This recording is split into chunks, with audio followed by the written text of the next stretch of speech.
Eu quero convidar você, por gentileza, a abrir sua Bíblia no livro de Provérbios, no capítulo 3, nos versículos 9 e 10. Provérbios, capítulo 3, versículos 9 e 10. O texto sagrado diz: honre o Senhor com seus bens e com as primícias de toda a sua renda. E os seus celeiros ficarão completamente cheios, e os seus lagares transbordarão de vinho. Meu Deus, pedimos a liderança do Teu Espírito Santo, para que possamos receber a Tua palavra, não apenas na esfera da mente, da razão, mas no íntimo do coração. Nós, de fato, clamamos que o Senhor traga compreensão e entendimento espiritual, e juntamente com ele, que haja aquela direção de uma aplicação prática que só o Senhor pode fazer. Nós temos irmãos em diferentes estágios de maturidade da fé cristã, e ainda que a aplicação seja feita de uma forma generalizada, nós oramos que o Teu Espírito faça aquela aplicação ajustada no nível pessoal, que só o Senhor pode fazer dentro de cada um de nós. Nós temos certeza na ação do Senhor nesse lugar, nos nossos corações, e por isso nos antecipamos em Te dar glória, em Te dar louvor, em Te agradecer em nome de Jesus. Amém. Amém.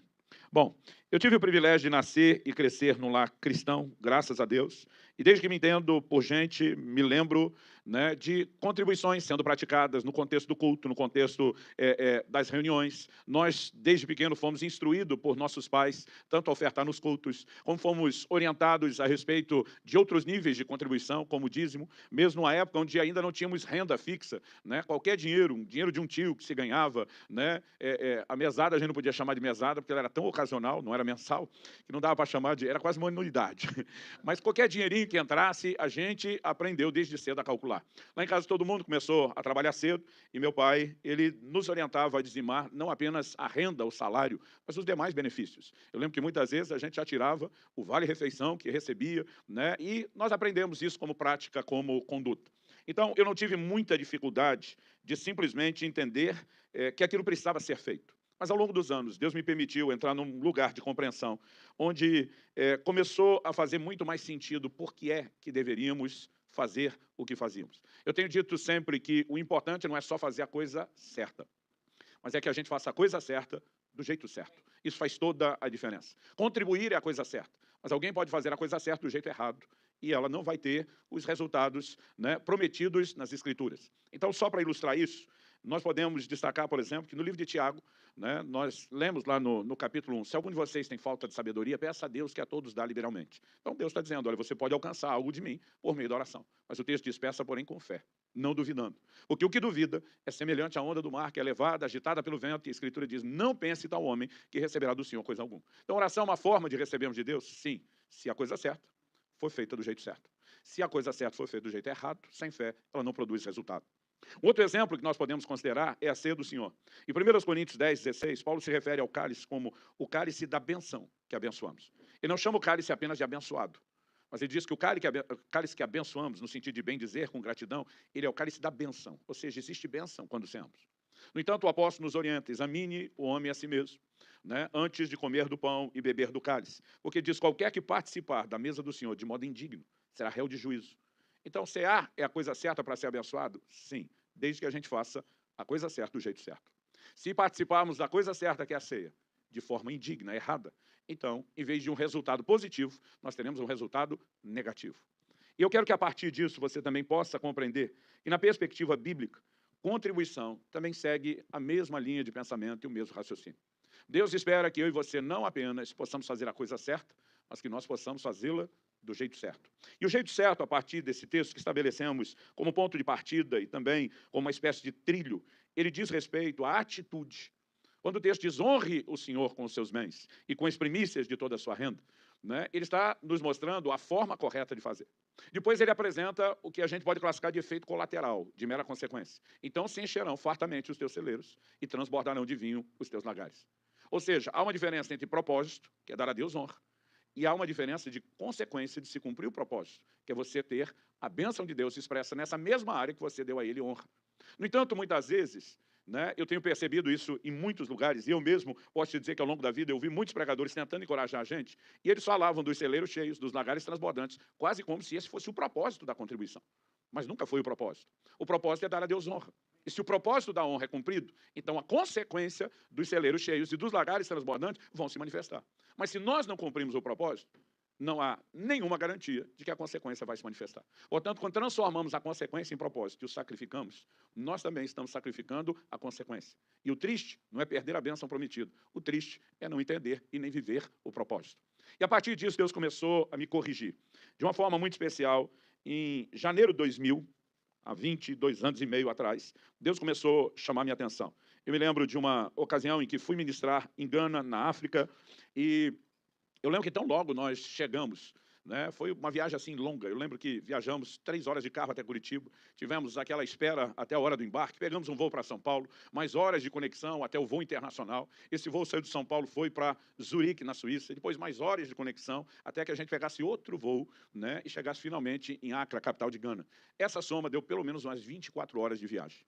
Ou seja, quando chegamos, tudo o que queríamos, já tarde da noite, né? Era um banho, uma cama e, quem sabe, se desse comida. Esse já estava no nível opcional, porque as outras necessidades eram maiores. Mas quando chegamos lá, os irmãos empolgados nos deram a notícia de que eles estavam nos levando para uma vigília. E nós fomos direto para a vigília. Eu dei um jeito de me empolgar, a minha primeira vez na África, cheguei lá, né, e realmente o cenário do culto era muito distinto, muitas pessoas vestidas, né, a caráter, cantando em outros idiomas, que não era só o inglês, a língua oficial do país, e acabou que, apesar de todo o cansaço, a gente meio que se empolgou. Em algum momento, alguém parou a vigília, eu nunca vi isso antes, nem depois, e levantou uma oferta numa vigília. E eu tinha acabado de chegar, eu lembro que eu simplesmente tínhamos trocado, né, o dinheiro aqui, que eu não me lembro, acho que na época 2000 já era real, né, tínhamos trocado ele por dólar, quando chegou lá trocamos o dólar, acho que é pelo CEDI, o nome da moeda deles, e nessa altura do campeonato eu já não sei mais o câmbio, eu já não sei o que vale quanto, né, trocando um dinheiro pelo outro, mas eu lembro que na hora da oferta eu puxei a maior nota que eu encontrei do dinheiro que nós tínhamos trocado e fui lá com alegria daí. Isso era uma quarta noite. Quinta-feira pela manhã, fomos participar de uma reunião para pastores, e nessa reunião levantaram a oferta de novo. Eu até pensei que os pastores eram isentos, mas não eram. E eu já dei uma nota um pouquinho menor. À noite, fomos para outra reunião com líderes, que era aberta mais do que só para os pastores, e de novo oferta. E quanto mais oferta tinha, menos dinheiro eu dava. Mas quando chegou no domingo, gente, eu não estava aguentando mais dar oferta. E aquele povo levantou 4 ofertas num culto só. 4 ofertas diferentes. E eu lembro quando terminou, eu estava assim, indignado. E eu não consegui, eu acabei desabafando com um dos pastores da equipe. Falei, meu amigo, você já esteve no Brasil uma vez com o seu pastor. Você sabe que nós somos terceiro mundo, mas somos terceiro mundo melhorzinho do que vocês. E ele falou, onde é que você quer chegar com isso? Eu falei, onde eu quero chegar com isso? Que mesmo lá no Brasil, que nós temos uma condição financeira melhor do que a de vocês, nós levantamos oferta uma vez por semana, num único culto, que é o culto de domingo. E ele falou, onde é que você quer chegar com isso? Eu falei, eu cheguei quarta-feira aqui, eu já quase não tenho mais dinheiro. Vocês estão arrancando tudo que eu tenho. Eu falei, eu não estou conseguindo entender esse negócio. E ele olhou para mim, fez um gesto universal, que não depende de você falar ou não bem a língua dos outros para entender, que é aquela cara de desaprovação, a cabeça balançando, aquele estalinho de boca. Ele olhou para mim e falou, você acha que levantamos oferta a todas as reuniões porque nós queremos arrecadar mais? Eu falei, se não faz isso, por que seria? Qual outro motivo? E ele de novo fez o mesmo gesto, né? Ele diz, desde a velha aliança, Deus já dizia, ninguém compareça perante mim de mãos vazias. Ele diz, lá no Brasil vocês adoram uma vez só por semana ou nas outras reuniões também tem adoração? Eu falei, nas outras também tem. Ele falou, esse é o seu problema. Eu falei, meu problema é adorar? Ele falou, não entender que nossas ofertas fazem parte da nossa adoração. Se tem mais de uma adoração por semana, por que é que não tem mais de uma oferta? Ele diz, nós não levantamos oferta todo culto, porque queremos que as pessoas deem mais. Aqui nós ensinamos a pessoa, você tem, vamos arredondar aqui, $5 para ofertar na semana, e tem 5 cultos. Troque a nota de 5 em 5 de 1, e cada reunião se entrega 1. Falei, no final das contas, na contabilidade não dá a mesma coisa? Ele falou, para efeito de contabilidade, sim. Para efeito de declaração, não. Ele disse, experimente entregar um buquê com 12 rosas para sua esposa, ou passar 12 dias levando uma rosa por dia. Na cabeça dela não é a contabilidade de 12 rosas, é 1 versus 12 declarações. Aliás, para as mulheres têm um sistema confuso de pontuação. Você dá uma flor é 1 ponto, dá uma bolsa é 1 ponto, dá um sapato caro é 1 ponto, dá um carro é 1 ponto. E, gente, acredite, eu fiz o teste, 12 dias. Minha mulher não se segurava de tanto sorrir, né? E aquilo, na verdade, foi uma forma dele começar a tentar abrir minha mente, mas eu ainda ofereci resistência. Eu lembro que 1 ano e pouco depois, isso já estava no ano de 2001, Deus começou a me incomodar a falar de um assunto que na época eu não queria falar, né? Eu sou parte de uma época onde os pastores não tinham essas mesinhas, né, discretas. Púlpito para nós era um caixote de madeira enorme, gigante, que dava quase para você se esconder atrás dele. E acredito, na hora da oferta era o que a gente tinha vontade de fazer, se esconder, né? Porque assim, eu morria de vergonha de falar do assunto, de levantar a oferta, porque eu morria de medo de que confundissem a gente com outros grupos e igrejas que estavam esculhambando, né, bagunçando o assunto na área financeira. Eu lembro de piadas, tipo, né, que a gente via na televisão. Eu me lembro de uma do Chico Anísio, que popularizou no Brasil, pequenas igrejas, grandes negócios, né? Uma outra brincadeira que ele fez, certa ocasião, Jesus Cristo é o caminho, mas fulano falou o nome de uma dessas igrejas conhecidas, exagera na área, é o pedágio, né? E essas coisas criavam para nós uma situação complicada. Nós não queríamos, principalmente antes de quem não era cristão e estava chegando, ser confundido com esses grupos. Então, eu lembro que nessa época só faltava assim, a gente esconder atrás do púlpito e dizer: os irmãos nos perdoem, mas infelizmente nós temos que tirar os dízimos e ofertas, nós vamos fazer isso do jeito mais rápido e indolor possível, amém. Só faltava chegar a esse ponto. Eu lembro que, como igreja, nós estávamos no meio de uma construção e, por falta de fundos, nós teríamos que parar o projeto. Tivemos uma reunião administrativa e a decisão era clara, era um consenso. Não dá para continuar sem recursos. Mas alguém levantou a mão e deu uma sugestão. E se antes de interrompermos o projeto, lançássemos um último desafio financeiro à igreja, né, para que a gente decidisse, vamos parar ou se conseguimos empurrar isso mais um pouco. Alguém disse: eu acho que vale ser honesto e lançar um último desafio. O pastor que liderava a nossa equipe disse: alguém recebeu recentemente alguma palavra de Deus que possa se relacionar com essa área? Eu tinha recebido uma, estava bem quietinho, tinha comentado com um ou dois ali, mas era o tipo de assunto que eu tinha vergonha de falar, então não queria de forma alguma me candidatar, mas eu lembro que dois deles disseram: o Luciano tem uma bem legal aí, que ele está fugindo de falar. O pastor olhou para mim e falou: está escalado para pregar o próximo domingo. E, de repente, eu me vi naquela agonia de ter que lidar com um assunto que eu não gostaria, né? E eu lembro que, há um tempo antes, a gente estava enfatizando muito um ano de conquista, e Deus tinha falado muito comigo sobre a relação entre os conquistadores e as expressões de generosidade, mas eu realmente estava evitando aquilo. Mas, por causa do comissionamento, organizei toda a mensagem. Eu lembro que eu só não tinha o texto inicial. Isso é uma cisma que eu tenho desde o início do meu ministério, né? Talvez porque um dia eu reparei no fato de que Filipe, quando está diante daquele etíope, daquele eunuco, a Bíblia diz: e começando aquela escritura, ele anunciou a Jesus. Então, na minha cabeça, parece que sempre tem que começar de um texto bíblico. E eu lembro que eu tinha organizado a estrutura do que Deus me deu, mas não tinha aquele ponto de partida, o versículo inicial. E eu estava orando, e passei um domingo inteiro prostrado, com a cara no chão, pedindo a Deus duas coisas: coragem para falar do assunto, né? Sabedoria, e também pedindo a Deus que Ele me desse um texto, a partir do qual eu pudesse apresentar a mensagem que Ele tinha me dado. Enquanto eu estava ali, depois de algumas horas orando, o Espírito Santo falou comigo, Provérbios 3, versículos 9 e 10, que foi o texto que nós lemos. E eu vim para esse texto. E quando eu li, falei: uau, é o versículo perfeito para a gente poder compartilhar aquilo que nós vamos compartilhar antes de lançar o último desafio. E quando eu pensei isso, o Espírito Santo falou assim: se você pensa que vai usar o meu versículo para pregar a sua mensagem, você está muito enganado. E eu levei um susto. Falei: ué, eu estava orando até agora e te pedindo o versículo. O Senhor me dá o versículo e não é isso. Eu falei: que história é essa de minha mensagem? Foi o Senhor que me deu a mensagem. Ele falou: te dei a mensagem meses atrás, por que você nunca pregou? Eu falei: o meu desconforto o Senhor já sabe. Ele falou: por que você vai pregar essa? Eu falei: que o teu povo precisa aprender. Ele falou: precisa aprender coisa nenhuma. Eles precisavam aprender meses atrás, quando você não quis ensinar. Hoje você só vai pregar porque o caixa da construção está baixo. E vocês precisam de recursos. E ele diz: e quando você leva o meu povo a acreditar que o que eles precisam fazer é financiar um projeto, você não está apenas roubando de mim a honra que eu mereço, você está roubando deles a oportunidade de serem abençoados se fizerem da forma correta. E eu falei: agora o errado sou eu. Mas, meu querido, para resumir, eu apanhei muito aquele dia. E eu achei injusto apanhar sozinho. Até hoje eu reparto açúcar com todo mundo que eu posso. Mas naquele dia, o Senhor me fez uma pergunta. Eu já aprendi que não faz a pergunta para saber a resposta, Ele sabe tudo. Ele me perguntou: o que é que significa honra? Eu passei a mão no dicionário, estava no meu escritório, fui lá e vi o que era o verbo honra, ato de honrar. Fui ver a definição de honrar: distinguir, fazer distinção, fazer diferença. E Deus me disse: se você não entender honra, essa área nunca vai mudar, nem na sua vida e nem no seu ministério. Deus me disse: o que eu pedi não foi dinheiro, o que eu pedi foi honra. Ah, mas é para te honrar com bens materiais, com as primícias dos bens, da renda. Ok, mas o que eu pedi foi honra. Honra nessa área, mas o que eu pedi não foi dinheiro, foi honra. Ele diz: ou você leva as pessoas a entenderem o que significa me dar honra, ou você não precisa levantar mais nenhum tipo de oferta ou contribuição. E aquilo para mim, honestamente, foi chocante.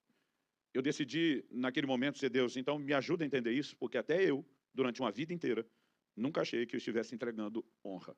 Eu achei que só estivesse entregando dinheiro mesmo. Me ajuda a entender isso. E naquele dia Deus me guiou a Malaquias, capítulo 3, capítulo 1, dos versículos 6 a 10. Se você quiser acompanhar comigo, eu vou ler na Nova Almeida atualizada.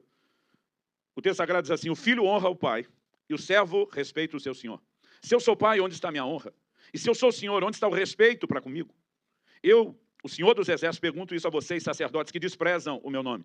Mas vocês perguntam: como desprezamos o teu nome? Vocês oferecem pão impuro sobre o meu altar, ainda perguntam: em que te havemos profanado? Nisso de pensarem que a mesa do Senhor pode ser desprezada. Quando vocês oferecem em sacrifício um animal cego, será que isso não está errado? E quando trazem um animal coxo ou doente, será que isso não está errado? Ora, experimentem oferecer um animal desse ao seu governador. Será que ele se agradará de vocês ou será favorável a vocês, diz o Senhor dos Exércitos? E agora, sacerdotes, supliquem o favor de Deus para que nos conceda a sua graça. Mas com tais ofertas nas mãos, será que ele será favorável a vocês, diz o Senhor dos Exércitos? Quem dera houvesse entre vocês alguém que fechasse as portas do templo para que não acendesse em vão o fogo do meu altar. Eu não tenho prazer em vocês, diz o Senhor dos Exércitos, nem aceitarei a vossa oferta. Esse dia Deus me disse, honestamente, olhando para esse texto, o que é que eu sempre esperei do meu povo? Deus começa no verso 6 falando de honra. O filho honra o pai, o servo honra ou respeita o seu senhor. Então, a pergunta de Deus é, se eu sou pai, cadê minha honra? Se eu sou senhor, cadê o respeito para comigo? Mas o povo estava entregando a oferta. Só que a oferta não refletia a honra. Então, basicamente, Deus está dizendo, eu nunca pedi oferta. O que eu pedi para vocês foi honra. E a conclusão final é, ou vocês me dão honra, ou não precisa dar em nada. Porque é o que ele diz no verso 10. Quem dera houvesse entre vocês alguém que fechasse as portas do templo, para que não acendesse em vão o fogo do meu altar. Ele diz, se não vai trazer honra, não precisa trazer nada. Vamos fechar as portas do templo, vamos parar com essa brincadeira. E, de repente, aquilo ficou claro para mim como dia. Deus nunca esteve interessado nas ofertas. Ainda que os animais tivessem um custo, valor, né, e que isso, para quem se dispunha a fazer o sacrifício, que era parte da visão de adoração, significasse também um investimento material e financeiro. E por que Deus disse que eles não expressavam honra? Quando eles perguntam, como desprezamos teu nome? Deus diz, vocês oferecem pão imundo sobre meu altar. Ainda perguntam em que te havemos profanado. Nisso de pensarem que a mesa do Senhor pode ser desprezada. Quando vocês oferecem em sacrifício um animal cego, será que isso não está errado? Quando trazem um animal coxo ou doente, será que isso não está errado? Deus havia estabelecido um padrão na lei de Moisés. Que o animal do sacrifício deveria ser um animal perfeito. O que é que isso nos ensina? Que é um padrão para as ofertas. Para Deus nós fazemos o melhor. E a pergunta a ser feita é, por que eles fizeram a escolha de entregar um animal inferior? Eu vou tentar responder isso mais para o final da ministração. Mas é muito importante que a gente reconheça que não apenas aqui. Nós começamos a observar ao longo das Escrituras que Deus o tempo todo está sinalizando, como em Provérbios, que o que Ele quer é honra e não dinheiro. O que Ele quer é a honra e não a oferta ou a contribuição em si. A primeira menção de oferta na Bíblia está em Gênesis 4. Se você puder, me acompanha lendo comigo dos versículos 3 a 7. O texto diz assim, aconteceu que ao fim de um certo tempo, Caim trouxe do fruto da terra uma oferta ao Senhor. Abel, por sua vez, trouxe das primícias do seu rebanho e da gordura desse. O Senhor se agradou de Abel e da sua oferta, mas de Caim e da sua oferta não se agradou. Caim ficou muito irritado e fechou a cara. Então o Senhor lhe disse, por que você anda irritado e por que essa cara fechada? Se fizer o que é certo, não é verdade que você será aceito? Mas se não fizer o que é certo, eis que o pecado está à porta à sua espera. O desejo dele será contra você, mas é necessário que você o domine. Então vamos lá, a Bíblia fala de duas pessoas ofertando. Mas a Bíblia diz que Deus se agradou de um, mas não se agradou de outro. Interessante que a Bíblia não diz que Deus não se agradou da oferta de Caim, diz que Deus não se agradou de Caim e da sua oferta. E a Bíblia não diz que Deus se agradou da oferta de Abel, a Bíblia diz que Deus se agradou de Abel e da sua oferta. O ofertante sempre vem antes da oferta. Quando Deus aceita, o que ele aceita não é meramente a oferta, é o ofertante. Mas quando ele rejeita, também o que ele rejeita não é meramente a oferta, é o ofertante. Agora a pergunta é, por que ele aceitou a oferta de um e rejeitou a de outro? Eu já ouvi todo tipo de explicação para isso na minha vida. Me lembro quando garoto alguém ter dito, não, Deus não aceitou a oferta de Caim, porque era fruto do trabalho, né, do seu labor, ele era lavrador, ele traz o fruto da terra, do seu esforço, e ninguém aceita por esforço ou obras diante de Deus. Mas Abel foi aceito que ofereceu um cordeiro que figura Cristo, e nós só somos aceitos a Deus por meio de Cristo. Gente, isso é uma verdade quando você vai ensinar doutrina de salvação, não oferta. Quando você olha a lei de Moisés, Deus pediu as primícias do fruto da terra e dos animais. E a Bíblia diz que Abel era pastor de ovelhas. Então, o que ele entregou é fruto do seu trabalho, assim como Caim, que era lavrador, quando entregou do fruto da terra, entregou o fruto do seu trabalho. Os dois entregaram o fruto do seu esforço. Então, a questão não é a figura espiritual que isso tem. O que é que Deus falou para Caim? Se procederes bem, ou, na versão que eu li, se fizeres o que é certo, você será aceito. Então, o ponto aqui não é o que cada um entregou, é como cada um fez aquilo que fez. Interessante que Deus ainda deu oportunidade a Caim. Disse, se você fizer o que é certo, você também será aceito. Então, ele não estava sendo rejeitado por ter feito a coisa certa, mas por ter feito a coisa certa do jeito errado. E qual a distinção da maneira como cada um fez? A Bíblia diz que Caim, ao fim de um certo tempo, no original, a palavra tempo, no original hebraico, ela é indefinida. Não dá para saber se está falando de dias, de semanas, de meses, mas uma coisa é indiscutível no texto. Caim entregou o que entregou no fim do tempo, qualquer que seja o tempo. A entrega dele é marcada por fazer isso no fim. Já Abel, a Bíblia diz que ele entrega das primícias do seu rebanho. A palavra primícia significa primeiros frutos. Qual a diferença entre um e outro? É que Abel tão logo recebeu os seus primeiros ganhos, rendimentos, dividendos do seu trabalho. Ele pega os primeiros ganhos e antes de comer e desfrutar daquilo, ele diz Deus primeiro. eu por último. O que é que isso significa? Honra. Se o verbo honrar é distinguir, fazer distinção, ele está dizendo para Deus, o Senhor é mais importante, eu te boto na frente. Eu sou menos, eu fico por último. Agora, o que Caim fez? Caim também entrega uma oferta, mas a Bíblia diz que ele faz isso no fim de um tempo. Significa que ele diz para Deus, eu primeiro, o Senhor por último. Então ele come do fruto do seu trabalho, e no final de tudo, ele imagina dar uma olhada para trás, sobrou, sobrou, então dá para Deus. Se não tivesse sobrado, Deus tinha entrado? Com certeza não. A diferença que a gente consegue observar nesse primeiro padrão é quem colocou Deus no lugar devido e quem não. Os dois entregaram a oferta, mas porque Deus não estava atrás da oferta, estava atrás de honra. Como a oferta de um expressava honra, Deus se agradou dele. Como a de outro não expressava honra, ele não se agradou e rejeitou a oferta. Porque Deus nunca esteve atrás do que a gente entrega, mas sim da expressão de honra que existe por trás daquilo que nós entregamos. Quem está entendendo, diga amém. Quando você chega no Novo Testamento, há um ensino claro de Cristo sobre o mesmo assunto. Marcos, capítulo 12, do verso 41 ao 44, diz, sentado diante da caixa de ofertas. Outras traduções dizem o gasofilaço. Isso não é o lugar que a gente imaginaria Jesus no culto. Sentado na frente da caixa de oferta. A Bíblia diz, Jesus observava como o povo lançava ali o dinheiro. Eu acho interessante que ele observava como, não quanto.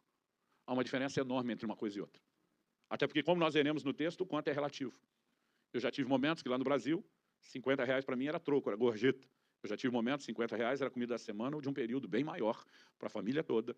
Né? E você não pode simplesmente dizer que a mesma nota na mão de alguém, né, tem o mesmo valor que na mão do outro. Depende da condição. O quanto é relativo. Mas Jesus observava o como. E o texto diz assim, ora, muitos ricos depositavam grandes quantias. Vindo, porém, uma viúva pobre, lançou 2 pequenas moedas correspondentes a um quadrante. Quadrante era a menor moeda do Império Romano. Isso que é traduzido de 2 pequenas moedas, são 2 leptos. Na hora de fazer o câmbio, o que ela entregou dava a menor moeda do Império Romano. Vindo, porém, uma viúva pobre lançou 2 pequenas moedas correspondentes a um quadrante. Chamando seus discípulos, Jesus disse, em verdade lhes digo que essa viúva pobre lançou na caixa de ofertas mais do que todos os ofertantes. O que todos eles deram daquilo que lhes sobrava. Ela, porém, da sua pobreza, deu tudo o que possuía, todo o seu sustento. Jesus vai fazer uma distinção e diz, essa viúva pobre deu mais. A contabilidade não bate, não fecha na cabeça dos discípulos. Espera aí, senhor. Teve uns caras virando uma sacolada de moeda ali. Essa aí lançou a menor moedinha. Como que ela deu mais? Jesus não se referia à contabilidade. Jesus diz, os ricos deram do que lhes sobrava. Para dar da sobra, significa que eles já haviam gastado consigo mesmo. Haviam se colocado em primeiro lugar. Aí olha para trás e diz, sobrou? Sobrou. Então dá para Deus. A pergunta é, se não tivesse sobrado, Deus tinha entrado no pacote? Não. E esse é o desafio de muitos crentes hoje em dia. Porque eles não colocam Deus em primeiro, eles deixam Deus por último, e a maioria não consegue fazer sobrar. Ou seja, quando Deus fica por último, normalmente ele nem entra na história de muita gente. Agora, essa viúva pobre, ela pega o que talvez seria uma última refeição. E ela diz, entre passar fome, uma refeição antes, ou uma depois, já que vai acabar, eu prefiro passar fome primeiro, mas colocar Deus à minha frente. Então, o que ela entregou não teve nenhum impacto significativo na contabilidade.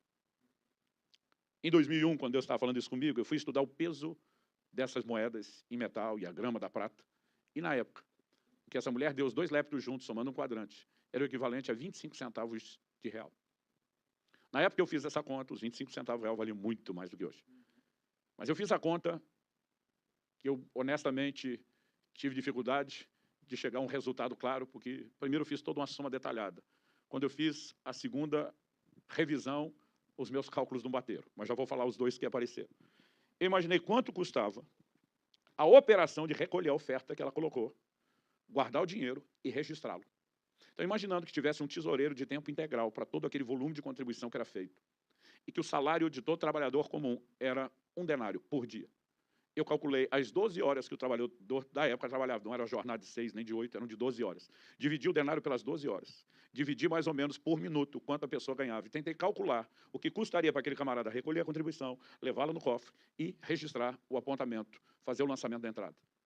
No meu primeiro cálculo deu 27 centavos. No meu segundo deu 29. Ou seja, o que aquela mulher deu foi prejuízo para o reino de Deus. Porque ela deu 25 e a operação custou mais do que ela entregou. Um dia um irmão me perguntou, pastor, quanto custa esse nosso envelope de contribuição? Na época eu lembro que eu falei para ele, 12 centavos de real. Ele falou, então é melhor eu ofertar 100, porque senão eu vou dar prejuízo. Eu não sei qual era a quantidade da moeda ou das moedas, né? Mas ele até brincou com isso, porque tipo assim, vou dar prejuízo. Essa mulher não produziu nenhum impacto na contabilidade. Mas o que é que ela estava dizendo para Deus? Ela estava dizendo, o Senhor é mais importante, vem em primeiro lugar. E Jesus disse, como a moeda do reino não é dinheiro, é honra, ela deu mais do que os ricos que deram grandes quantias. Tudo isso nos aponta numa única direção. Qual? Deus não está interessado na oferta, e sim na honra. Ananias e Safira, que eu digo, deixaram a bolada alta. A Bíblia diz, venderam uma propriedade. Tudo bem que não entregaram tudo, mas o dinheiro que entrou, gente. Vamos imaginar hoje, 70%, 80% de um imóvel, uma propriedade vendida, sendo entregue para a igreja. Não tinha pastor, não tinha líder que ia reclamar de um financiamento desse para os projetos do reino. Mas a questão é, Deus os honrou? Não. Porque aquilo não expressava honra a Deus. O que eu e você precisamos entender é que Deus nunca esteve interessado naquilo que nós entregamos. E não é nem só dinheiro. Deus pede para Abraão que entregue o seu filho, o que ele tinha de mais valioso. Quando Abraão vai entregar, o anjo do Senhor brada e diz, não faz isso o menino, não. Eu brinco que se eu fosse o velhinho, já naquele dilema, ia dizer para Deus, se decida. O senhor quer ou não quer o menino? Provavelmente Deus bradaria de volta, eu nunca quis o menino. Eu só queria a sua disposição de me colocar à frente. E já que você fez isso, toma o menino de volta e com ele de lambuja, eu lhe dou uma descendência numerosa. Porque Deus nunca quis esvaziar nenhum de nós. Quando nós o colocamos em primeiro lugar, isso é a certeza de que ele vai poder nos abençoar. Agora, o ponto de por que ele abençoa, quem honra, porque em 1 Samuel 2,30, Deus declara, eu honro aqueles que me honram, mas os que me desprezam, eu desprezarei. E nós precisamos entender essa lei de reciprocidade. Então, a pergunta a ser feita é, por que honrar a Deus com os bens? Porque ele pediu honra justamente nessa área. Há outras formas de honrar o Senhor. Jesus, por exemplo, falando, citando o profeta Isaías, diz, esse povo me honra com os lábios, mas seu coração está longe de mim. O que fizemos agora há pouco, antes do início da aula, foi honrar ao Senhor com a nossa adoração, com o nosso culto. O livro de Hebreus fala do fruto de lábios que confessa o seu nome. Isso é uma maneira de honrar a Deus. Mas no livro de Provérbios, Deus pediu honra de uma maneira muito específica nessa área material e financeira. E a pergunta a ser feita é, por que é que Deus pediu honra nessa área? Algo que eu e você precisamos compreender é que quando falamos de dinheiro, inevitavelmente, nós estamos falando de uma das áreas mais delicadas e sensíveis que precisam ser administradas, controladas, organizadas na nossa vida. Uma frase de John Blanchard diz, poucas coisas testam mais profundamente a espiritualidade de uma pessoa do que a maneira como ela usa o dinheiro. Eu, particularmente, acredito nisso e acredito de coração. Porque o dinheiro em si não é necessariamente algo ruim. A Bíblia não fala isso. Todo dia alguém me disse, não, pastor, já dizia a Escritura. O dinheiro é a raiz de todos os males. Eu falei, negativo, a Bíblia nunca disse isso. Não disse, falei, aonde que diz? Não, em algum lugar lá, que se o senhor me ajudar a achar, eu tenho certeza que está escrito. Eu falei, o que você deve estar citando é 1 Timóteo, capítulo 6, versos 9 e 10, onde Paulo vai dizer, o amor ao dinheiro é a raiz de todos os males. Eu falei, então, isso aí. Eu falei, não, o amor ao dinheiro, não o dinheiro. Ele, qual a diferença? Eu falei, a diferença é gigantesca. Eu falei, alguém pode ter dinheiro e não amá-lo, alguém pode não ter um tostão e amá-lo. Ou seja, o cara pode estar mais quebrado que arroz terceira, naquele estado que se chamar mulher de meu bem, o banco confisca, e ainda assim, ele além de estar falido, ele tem a raiz de todos os males. Eu falei, o Salmo 62, 10 diz, se as vossas riquezas aumentam, não ponhais nelas o coração. Como alguém disse com muita propriedade, errado não é o crente ter dinheiro, errado é quando o dinheiro tem o crente. Há uma definição antiga de avareza que diz, o avarento não possui as coisas, são as coisas que o possuem. Então a questão tem muito a ver com o coração. E onde que isso deveria chamar a minha e a sua atenção? Em Mateus, no capítulo 6, no verso 24, Jesus denunciou o perigo de uma relação errada com o dinheiro, tratando a coisa da seguinte forma. Ele diz, não podeis servir a dois senhores. Não podeis servir a Deus e às riquezas. A única coisa chamada na Bíblia de um senhor concorrendo diretamente com o senhorio de Deus no coração do homem é uma relação errada com o dinheiro. Então, o ponto que eu e você precisamos entender é que é exatamente aqui que reside o perigo. Colossenses 3,5 diz, fazei morrer a vossa natureza terrena. E no meio do pacote diz assim, e a avareza, que é idolatria. Um crente apegado demais ao que é material, ele tem um ídolo, traduzindo um falso Deus, que concorre diretamente com o único Deus na sua vida. Em Mateus, no capítulo 13, na parábola do semeador, Jesus diz que uma das sementes caiu entre espinhos, e os espinhos cresceram e a sufocaram. Na hora de defini-lo, ele diz os cuidados do mundo e a sedução das riquezas. Então, qual é o impacto que uma relação equivocada, errada com dinheiro pode ter? Que o senhorio de Deus está diretamente em concorrência. Quando Deus está dizendo, eu quero que vocês me honrem nessa área, e se honrar é fazer distinção, o que é que Deus está dizendo? Eu não quero que nada concorra com a posição, o lugar de importância que eu tenho na sua vida, nem o dinheiro. E Deus está dizendo, quando você decide usar justamente o dinheiro para me transmitir honra, você está me mantendo na posição de senhor e o dinheiro na posição de servo. Isso é algo que eu e você precisamos entender. Quando eu olho para as Escrituras, eu vejo que essa figura é muito forte. Por exemplo, o livro de Atos, por 3 vezes, fala das pessoas trazendo a contribuição, o dinheiro aos pés dos apóstolos. Não era a cultura da época. A cultura da época, você vê Jesus no templo, é a contribuição no gasofilácio.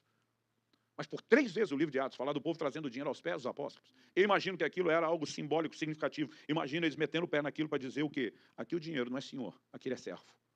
Aqui ele não controla, aqui ele serve a gente. Gente, o livro do Apocalipse diz que as ruas serão de ouro. Quando eu era garoto, eu imaginava isso, o céu, no modo ostentação.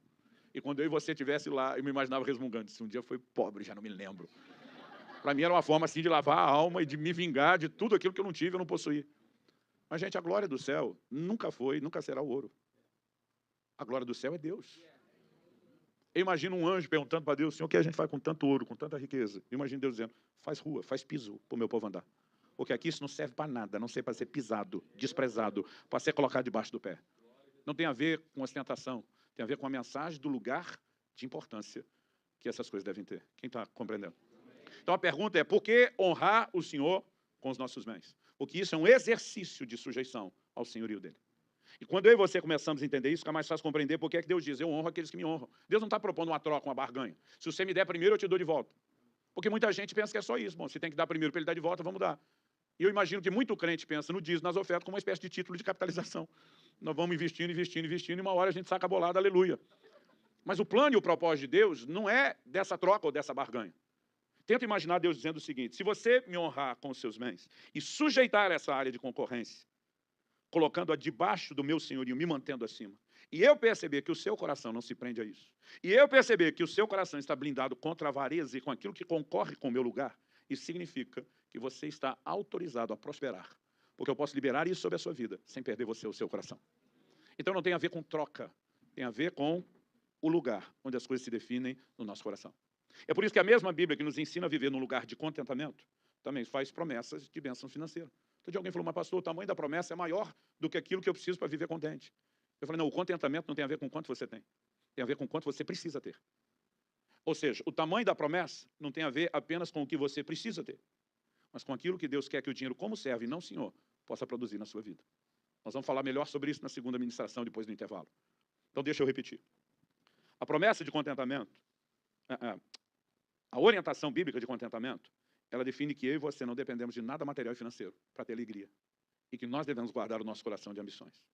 O tamanho da bênção e das promessas de provisão sempre excederão aquilo que nós precisamos. Por quê? Porque Deus não quer que eu e você olhemos ou administremos o que Ele vai trazer financeiramente, pensando apenas em nós. Só existe um motivo para que Deus prospere um crente. É para que ele não represe aquilo que Deus lhe tem entregado só na sua vida, mas para que ele transborde. Então Deus diz, eu quero te dar mais, e eu quero que você não dependa de tanto, eu quero que você se contente com menos. Por quê? Quando entrar mais, você saberá que não é só para você. E mesmo que o volume de provisão passe, você também não vai se empolgar demais e se deixar ser picado por esse bicho da cobiça ou da avareza. Então o que eu e você precisamos entender é que a honra, ela tem um papel regulador no nosso caráter cristão. E quando eu e você aprendemos a andar em honra nessa área, Deus diz, se você demonstra maturidade, eu posso lhe confiar mais. Mas se não demonstrar, eu não posso lhe confiar. Gálatas capítulo 4 diz que o filho, embora herdeiro de todas as coisas, enquanto menor de idade, ele não difere em nada de um escravo na casa. E depois de falar isso, o apóstolo Paulo diz, assim também nós, como filhos, eu e você temos direitos. Deus tem nos feito seus herdeiros, mas ele está dizendo, se não tiver maturidade, eu não deixo você usufruir herança. Porque qualquer pessoa que tenta acessar a herança sem ter maturidade vai se perder no meio do caminho, no meio do processo. Então, nós precisamos entender o papel que a honra tem. Dito isso, em terceiro e último lugar, eu quero voltar lá em Malaquias 1.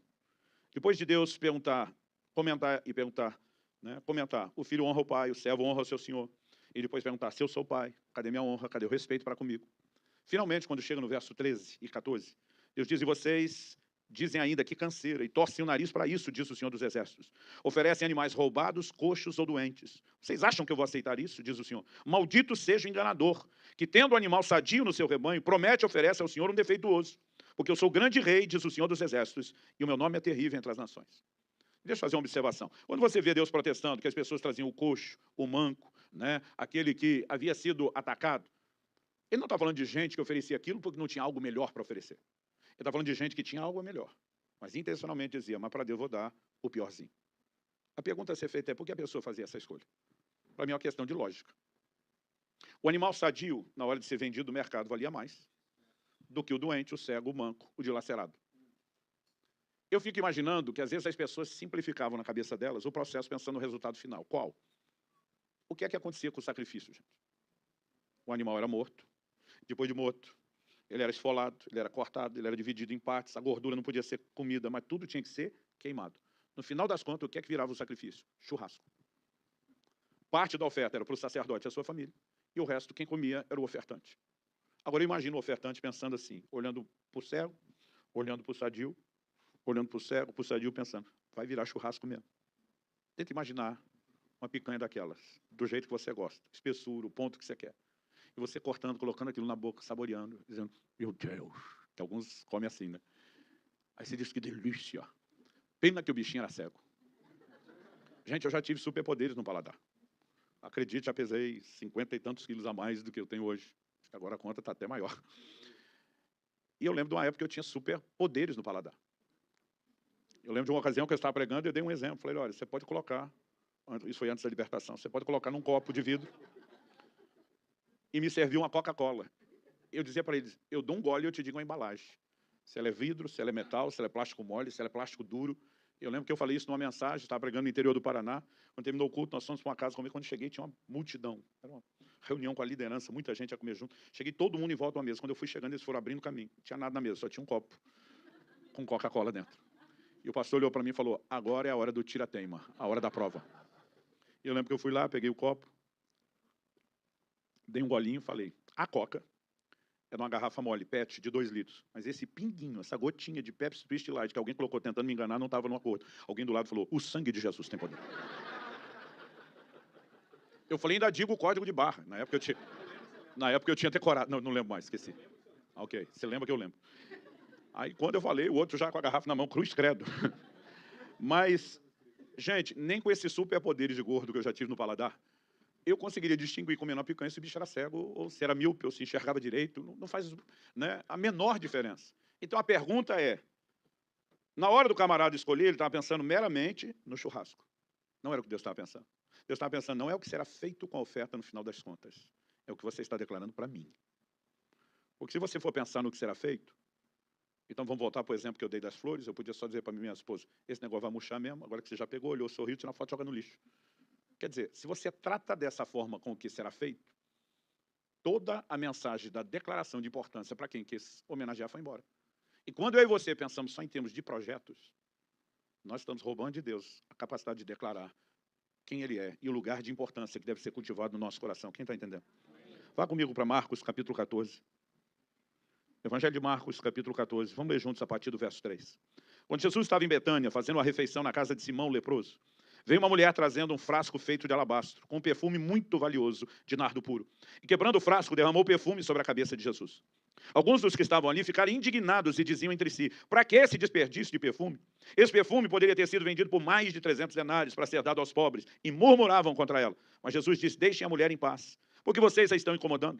Ela praticou uma boa ação para comigo, porque os pobres estarão sempre com vocês e quando quiserem podem fazer-lhes o bem, mas a mim vocês nem sempre terão. Ela fez o que pôde, ungiu meu corpo antecipadamente para a sepultura. Em verdade, lhes digo que onde for pregado em todo o mundo o evangelho, também será contado o que ela fez para a memória dela. Vamos tentar entender o que aconteceu aqui. Essa mulher desperdiça, e essa foi a crítica de todo mundo no verso 4, para que esse desperdício de perfume?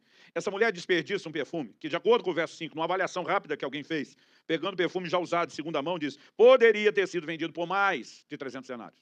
Não sei quanto era esse mais, se era 315, 330, 350. Eu acho que fosse mais 350, alguém já arredondaria para cima, quase 400. Mas vamos fazer a conta só com 300. Eu disse antes, vou repetir, o denário era o pagamento de um dia de trabalho de um trabalhador normal. Todos os 12 meses do ano dos judeus tinham 30 dias exatos. Não tinha esse ajuste 28, 31, como nós temos no nosso calendário. Ou seja, ele trabalhava 6 dias por semana, descansava o sábado. Qual era o salário semanal? 6 denários. Só para facilitar a conta. Já que dependendo do mês tem 4 sábados, dependendo do mês tem 5, vamos manter a média de 5. O salário médio era 25 denários por mês. 300 denários era o equivalente a 1 ano de salário integral. Então, cada um vai fazer a sua conta. Imagine qual é o seu ganho anual. Esse foi o valor do perfume. A Bíblia fala de um perfume preciosíssimo. E quando essa mulher desperdiça tanto o perfume como o vaso de alabastro, que ela também quebra, não deixa aproveitar nem o frasco, nós não sabemos o valor do vaso, o povo enlouquece. E quando enlouquece, qual é o posicionamento deles? Eles começam a dizer, poderia ter sido vendido, portanto, para dar dinheiro aos pobres. O problema de muita gente é que eles estão sempre pensando na oferta, como uma maneira de financiar projetos. Financiar projetos deveria ser feito colateral, mas nunca o propósito de uma declaração. Jesus diz, claramente, deixe a mulher em paz, porque vocês estão incomodando, ela praticou boa ação para comigo. Jesus disse, vocês acham que ela errou? Eu vou dizer que ela acertou. Jesus diz, os pobres vocês sempre terão com vocês, e pode fazer o bem a hora que quiser. Essa mulher pegou o timing perfeito de uma janela de oportunidade única, e ela viu o que nenhum de vocês viu. Jesus diz, ela ungiu o meu corpo para a sepultura. Vamos tentar entender isso? Quando Jesus morreu, foi sepultado, a Bíblia diz que começaram o processo de embalsamá-lo. Isso é uma prática que os judeus tinham, que veio com eles do Egito, depois de séculos vivendo no Egito. O processo foi interrompido por causa do sabá. E no domingo de manhã, quando as mulheres vão ao templo, vão ao túmulo, encontram o túmulo vazio, elas foram para terminar o processo de embalsamar, que tinha sido começado, mas não tinha sido concluído. Porque normalmente, quando é que aplicavam os óleos para o ato de embalsamar? Depois que a pessoa morria. Jesus diz, ela ungiu meu corpo antecipadamente, antes da morte. Do que é que Jesus está falando? O Salmo 16, que é muito citado no Novo Testamento, foi repetido várias vezes em relação à ressurreição de Cristo, que dizia, não deixará sua alma na morte, e nem o seu corpo verá corrupção. Diferente do de Lázaro, do corpo de Lázaro, que com 4 dias a Bíblia diz que cheirava mal, o corpo de Cristo, nos 3 dias em que aguardou a sua ressurreição, nunca se decompôs. A Bíblia diz, o seu corpo não verá corrupção. Então, antes da ressurreição, não houve corrupção. Assim como a Bíblia dizia, nenhum dos seus ossos será quebrado, apesar de todo o sofrimento. Nenhum osso se quebrou. O corpo de Nosso Senhor foi sobrenaturalmente preservado. E o que essa mulher faz não é o que as pessoas sabiam, humana e naturalmente. Ela é movida por um discernimento a um ato profético. O óleo precisa ser derramado sobre esse corpo, com uma declaração profética de que a unção real do Espírito Santo irá envolvê-lo, irá preservá-lo. Antes do ato mais importante da história da humanidade acontecer, Deus está me permitindo investir nesse momento mais significativo. Jesus olha para a turma e diz, vocês estão pensando em projetos. Ela me enxergou. Ela viu o que vocês deveriam ver por trás de toda a contribuição. Ela me enxergou. Ela fez algo por mim. E aí o que é que Jesus diz no final? Ele diz, em todo mundo, onde for pregado o evangelho. Então ele não estava falando só de todos os lugares geográficos, mas de todas as épocas. E diz, o que essa mulher fez será contado. Não apenas para servir de ensino, ele diz para a memória dela. Jesus imortalizou essa mulher, Maria de Betânia. A pergunta é, para quem mais ele fez isso? Para mais ninguém. Porque se ele honra aqueles que o honram, e honrou essa mulher de uma maneira como não fez com nenhuma outra pessoa, a pergunta é, o quão honrado ele se sentiu com aquilo que ela fez. E eu e você precisamos entender que o que essa mulher entregou não foi um ano de salário. Foi uma declaração de importância. Estava dizendo a Cristo, diante de quem o Senhor é, diante de tudo aquilo que o Senhor vai fazer por nós, não existe nada que seja caro demais para participar e declarar o meu apreço e a minha honra ao Senhor. Deus diz, não tem chance dessa mulher nunca mais ser esquecida, onde quer que o evangelho seja pregado. Isso precisa ensinar algo a mim e a você. Alguns anos atrás, quando Deus começou a tratar comigo sobre honra, Ele me fez ter uma visão contextualizada e contemporânea de algo parecido com essa mulher. Ele me disse, infelizmente, a sua cabeça ainda está programada para pensar em ofertas só em termos de projetos. E eu tive uma visão. O livro de Daniel fala algo interessante, ele fala as visões da minha cabeça. Porque aquele dia parece que eu assisti um filme na minha cabeça. Não era uma tela de cinema do lado de fora, mas eu não tinha controle nenhum do script. A igreja que eu auxiliava no pastoreamento, na época, era um prédio de mais ou menos uns 20 de largura, por uns 50 e tantos de comprimento. E eu lembro que nós tínhamos exatamente 1.040 cadeiras ali dentro. Foi como se eu assistisse uma cena filmada de cima. O pé direito era bem mais alto, mais do que o dobro ou o triplo disso aqui. E é como se tivesse uma câmera filmadora lá no canto, no alto da esquerda, filmando a igreja enviesada. Então eu assistia um culto de domingo, casa cheia, o povo adorando assim, de uma maneira extraordinária. Eu estou assistindo aquilo e a sensação que eu tenho na minha cabeça é que tem um multicanal. Eu consigo ouvir o que um fala, o que o outro fala, a voz do povo cantando junto, mas ao mesmo tempo declarações, algo além da minha capacidade de explicar. E eu estou acompanhando tudo o que acontece naquele salão. Mas não é que eu olho primeiro para um, para outro, eu simplesmente consigo perceber simultaneamente as reações. E aí eu percebo que alguém vem descendo pelo corredor central. E essa pessoa que vem descendo pelo corredor central vem dizendo, Jesus, eu te amo tanto, tanto, tanto. Eu te amo mais do que qualquer coisa. E de repente o que me chama a atenção é a declaração dele, eu te amo mais do que o dinheiro. E ele dizia, eu vou provar. E você lembra que nós estávamos para parar o programa de construção. Eu estou pensando, prova mesmo, prova. Se eu pudesse, eu entrava lá no cenário para dizer, duvido, prova hoje. E ele vem descendo, ele repete aquilo várias vezes, eu te amo mais do que o dinheiro, eu vou provar. E ele se ajoelha na frente da igreja. Agora, eu também estou lá dentro do culto. Eu estou assistindo a cena, eu tenho a percepção de quem está aqui, e eu tenho a percepção de quem está dentro também. Ao mesmo tempo, não consigo te explicar como isso é possível. Mas eu estou enxergando a filmadora, e eu tenho a minha percepção lá dentro, que não dá para acompanhar tudo como essa de fora. Mas quando o camarada passa, eu começo a enxergá-lo de costas. Ele simplesmente se ajoelha diante de Deus. Era uma noite fria, típica lá do nosso Paraná. Ele estava usando uma jaqueta, algo diferente. E eu lembro que ele simplesmente está dizendo, Jesus, eu te amo mais do que tudo, mais do que o dinheiro, e eu vou provar. E ele enfia a mão no bolso, e ele tira um pacote grosso, nos 2 dedos meu, estava quase 3 de alguns de vocês, daquelas notas de R$100. Quando a de 100, gente, era novidade. E a gente quase só via em cartaz, de banco, revista. E eu vejo aquele pacote de dinheiro, eu já fico com vontade de glorificar, ele joga no chão. E diz para o Senhor, eu te amo mais do que o dinheiro, eu vou provar. E eu estou ali na torcida, atrás prova. Ele continua chorando, enfia a mão no bolso, tira um segundo pacote, fala a mesma coisa, joga em cima do primeiro. Para o primeiro eu já estava dando glória, para o segundo é aleluia. Eu começo a alternar glória e aleluia. E quando de repente ele tira, não sei de onde, naquele bolso, cabia tanta coisa, um terceiro pacote. Eu já estou quase falando em línguas. Eu já tocou na minha cabeça a música da pastora Ludmila, chegou a nossa vez, chegou a nossa hora. Deus proveu. E de repente, com aqueles 3 pacotes empilhados, ele enfia a mão no bolso. E ele tira um vidrozinho sem rótulo, e ele abre e começa a jogar um líquido. E eu que estou atrás sinto cheiro de álcool. E ele enfia a mão no outro bolso, e ele puxa uma caixa de fósforo. Chorando, ele diz para Deus, eu te amo mais do que o dinheiro, eu vou provar. Gente, quando minha cabeça entendeu, papel, álcool, fósforo, vou provar que amo mais do que o dinheiro. E aquele cara vai ameaçar riscar o fósforo. Eu, que estava lá dentro da visão, voei no pescoço dele. Mas voei antes dele queimar, nós saímos rolando. A gente ainda estava rolando no chão, a visão sumiu. E o Espírito Santo falou comigo o que tinha falado antes. Porque eu fiquei pensando, olhando isso aqui, pensando como esses discípulos de Jesus era carnal, julgando essa mulher. E ele tinha me dito, se você estivesse lá, teria feito a mesma coisa. Eu falei, fiz minhas palavras de Pedro, de modo nenhum, Senhor. Ele, se tivesse lá, teria feito a mesma coisa. E eu resisti, não, você é um bando de cabeçudo, carnal, que julgou uma mulher. Disse, você fala isso porque você entende o fim da história. Se tivesse lá, tinha feito a mesma coisa. Quando eu neguei a terceira vez, ele me deu a visão. E quando a visão terminou, ele me disse, se você estivesse lá, você teria feito a mesma coisa. Eu entendi que o que aquela mulher fez com o perfume é o que o cara ia fazer com o dinheiro. E qual era o meu desespero do dinheiro? É que ele financiasse projetos.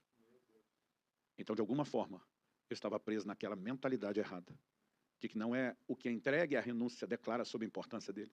É um impacto que na nossa cabeça, e às vezes é difícil a pessoa entender o papel que o pastor tem, porque ele não é só alimentador do rebanho, ele tem que ser administrador, ele tem que ser empreendedor. Né? Tem gente que frequenta a igreja e nunca para pensar, a cadeira que ele senta custa, a estrutura custa, né? Há uma dinâmica de movimentação, de desafios, mas muitas vezes nós, porque nos prendemos à mentalidade errada, também passamos a ensinar da forma errada.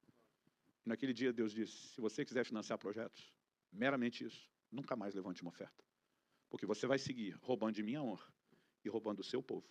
Não apenas a oportunidade de me adorar e de subjugar o que potencialmente pode ser um inimigo para a vida cristã, como você vai roubar deles a bênção financeira. Naquele dia eu chorei que nem criança. Mas algo mudou e uma chave virou. Em primeiro lugar, no meu relacionamento com Deus, na minha vida financeira. Eu tomei uma decisão naquele dia. Eu falei, Senhor, eu quero aprender a te honrar. Você sabe, a nossa proposta hoje aqui não é convencer ninguém a contribuir.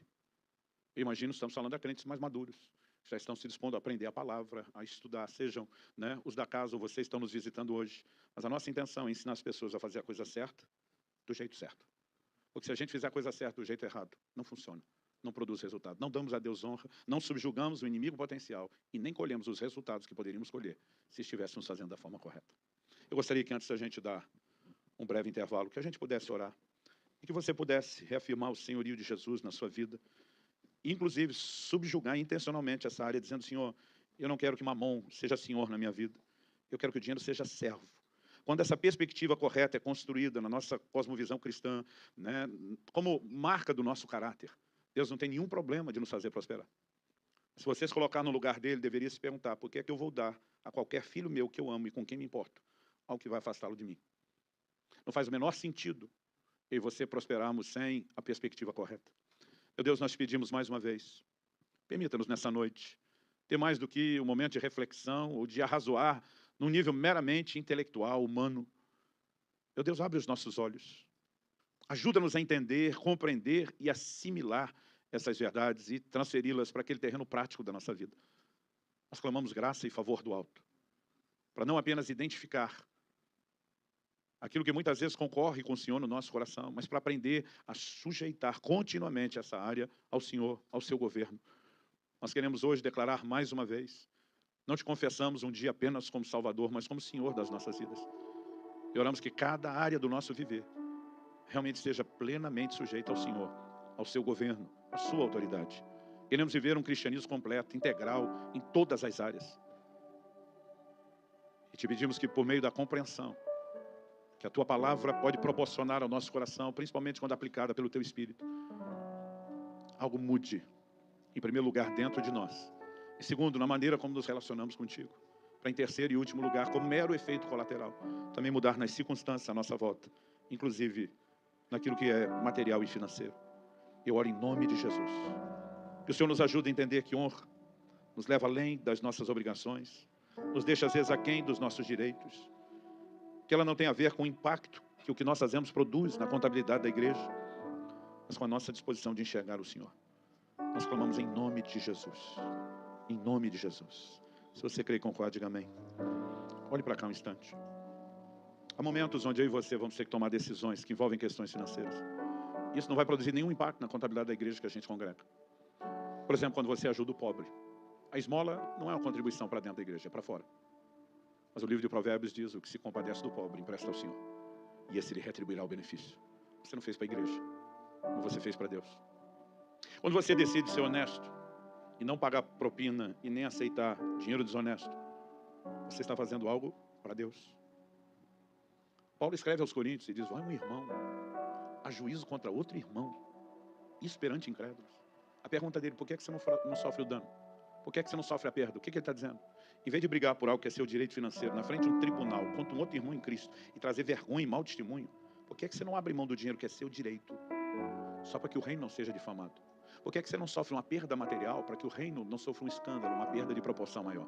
Esse dinheiro perdido não entrou na contabilidade da igreja, mas colocou Deus à frente. Você está dizendo: Deus, o Senhor e o testemunho do reino é mais importante do que isso. Há muitas formas de honrarmos a Deus. Eu já tive diversas situações de ter que não apenas abençoar um necessitado, às vezes liberar uma pessoa que deve não ter a menor condição de pagar. E a pessoa está presa àquilo. E muitas vezes você vai lá e diz: vamos deixar essa pessoa livre de um peso que carrega. E para alguns eu simplesmente dizia: quando Deus te prosperar e você virar a mesa, você abençoa quem você quiser, né? Retribua isso na vida de outros. Há tantas coisas que nós podemos falar sobre o que é honrar o Senhor. E uma com a qual eu e você não deveríamos brincar. Jesus diz: dai a Deus o que é de Deus e a César o que é de César. Nenhum dinheiro sonegado em relação aos impostos vai se transformar em bênção na sua vida. E nós não fazemos porque gostamos de César, nem porque aprovamos os métodos de César. Nós fazemos por causa dele. Eu não recebo nenhum dinheiro que vai ficar sem declaração. E muitas vezes eu falo para Deus: eu tenho raiva do César. Eu tenho raiva do jeito que César torra quem me desvia dinheiro. Mas eu não estou fazendo para ele. Eu estou fazendo para o Senhor. E ele vai responder para o Senhor pelo que ele está fazendo, com aquilo que o Senhor mandou fazer para ele. E sabe, quando nós começamos a separar as coisas, a conduta financeira, ela passa a ser diferenciada. Por que é que eu vou ganhar dinheiro mentindo, se isso não honra a Deus? Aí o dinheiro está virando o Senhor e não o Deus da verdade. Dá para entender a diferença? Então não diz respeito só às contribuições, mas a todo o nosso relacionamento com os recursos financeiros. E se a honra estiver lá, isso vai fazer toda a diferença. Eu queria dar uns minutinhos de intervalo para que você possa ir ao banheiro, para que possa fazer um investimento nos livros. Mas eu quero terminar citando uma frase de Billy Graham: se uma pessoa adquire a atitude correta em relação ao dinheiro, isso ajudará a endireitar quase todas as outras áreas da sua vida. Anos atrás eu li um livro de Howard Dayton chamado Seu Dinheiro, do Ministério Crown. E ele cita algo interessante. Ele diz que na época das cruzadas, eles contratavam mercenários para lutar nas cruzadas. Mas ninguém podia lutar a batalha se não fosse cristão. Então esses mercenários contratados por dinheiro, eles tinham que ser batizados, porque senão não podiam lutar a luta dos cristãos. E normalmente eles deixavam a espada do lado de fora da água quando entrava para batizar, como quem diz: quem está convertendo sou eu, não é minha espada. E o autor brincava que hoje em dia o que os crentes parecem fazer é que eles deixam a carteira do lado de fora do batistério e diz: quem está convertendo sou eu, não minha carteira, não meu bolso. Essa parece ser uma das últimas áreas que acaba sendo sujeitadas a Deus. Mas quando é sujeitada, ela tem um poder extraordinário. E bênção financeira é só efeito colateral. O propósito é que Deus é honrado, o lugar dele é preservado, e todas as outras coisas começam a se alinhar como consequência. Amém? Vocês querem falar alguma coisa antes do intervalo? Podemos liberar? Quanto tempo? 10 minutos? Quando a música começar, é tipo a sirene da escola, chamando vocês de volta. Me ajuda aí, fica de olho, para que a gente não se estenda tanto noite adentro.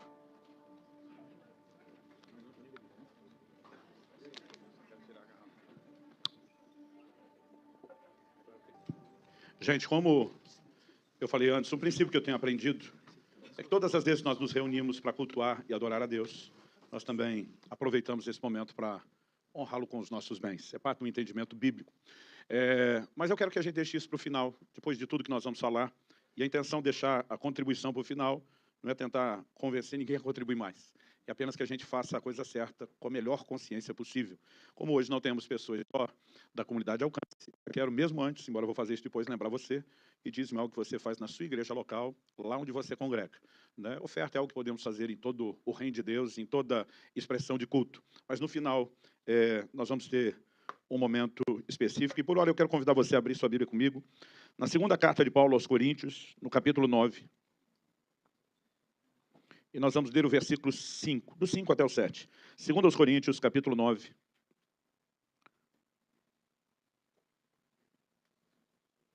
Do 5 até o 7. Paulo diz, portanto, julguei necessário recomendar aos irmãos que me precedessem na visita a vocês e preparassem de antemão a oferta que vocês prometeram, para que esteja pronta como expressão de generosidade e não de avareza. Isso afirmo, aquele que semeia pouco também colherá pouco, e o que semeia com fartura também colherá com fartura. Cada um contribua, segundo tiver proposto no coração, não com tristeza ou por necessidade, porque Deus ama aquele que dá com alegria. Bom, vamos começar do verso 5. Paulo diz, julguei necessário recomendar aos irmãos que me precedessem na visita a vocês. Ou seja, Paulo, antes de visitar os Coríntios, manda uma equipe que vai na frente. Qual o propósito de enviar essa equipe primeiro? Qual o propósito de enviar essa equipe que chegaria antes dele? Ele diz, e preparassem de antemão a oferta que vocês prometeram. Né? O que significa preparar a oferta? Eu me lembro de um dia que eu parei para pensar nisso. Falei, o que é preparar a oferta? E nós podemos começar pelo que não é. Preparar a oferta não era avisar que ia acontecer para não pegar o povo de surpresa. Porque, de acordo com o texto, eles já sabiam. Preparar a oferta também não era convencê-los a contribuir. Tipo, vamos levá-los a um nível de engajamento, de comprometimento, para que eles se convençam a dar.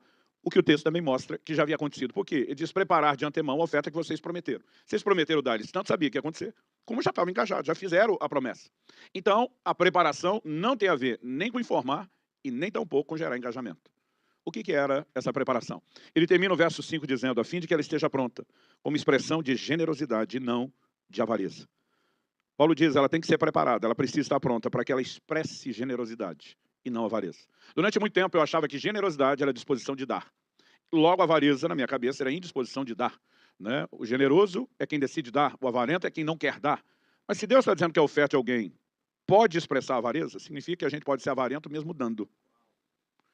E se a oferta tinha que ser preparada para expressar generosidade, não é só o ato de dar que a expressa. Então a questão não tem a ver com dar ou não dar. Tudo tem a ver com o coração. É por isso que nós lemos juntos o verso 7. Cada um contribua segundo tiver proposto no coração. Oferta começa no coração. E ele diz, não com tristeza ou por necessidade, porque Deus ama o que dá com alegria. Então, generosidade não é o ato de dar. Tem a ver com a alegria e o prazer de dar. Anos atrás, eu estava ministrando numa igreja, naquela mesa que eu falei que me fizeram o teste do copo de Coca-Cola. E eu me lembro que, no final da reunião, eu chamei o pastor e eu falei, cara, eu tenho uma palavra de Deus para entregar para um membro da sua igreja. Eu não conheço, eu não sei quem ele é, mas eu preciso falar isso na sua frente, porque eu quero que você seja a testemunha. Ele falou, quem é? Apontei o dedo e falei, aquele camarada sentado em tal lugar. Preciso dele no final do culto, no seu gabinete. Ele falou, deixa comigo. No final do culto, lá estava ele. Eu falei, meu amigo, eu não lhe conheço. Isso me permite ser bem honesto e bem direto com você.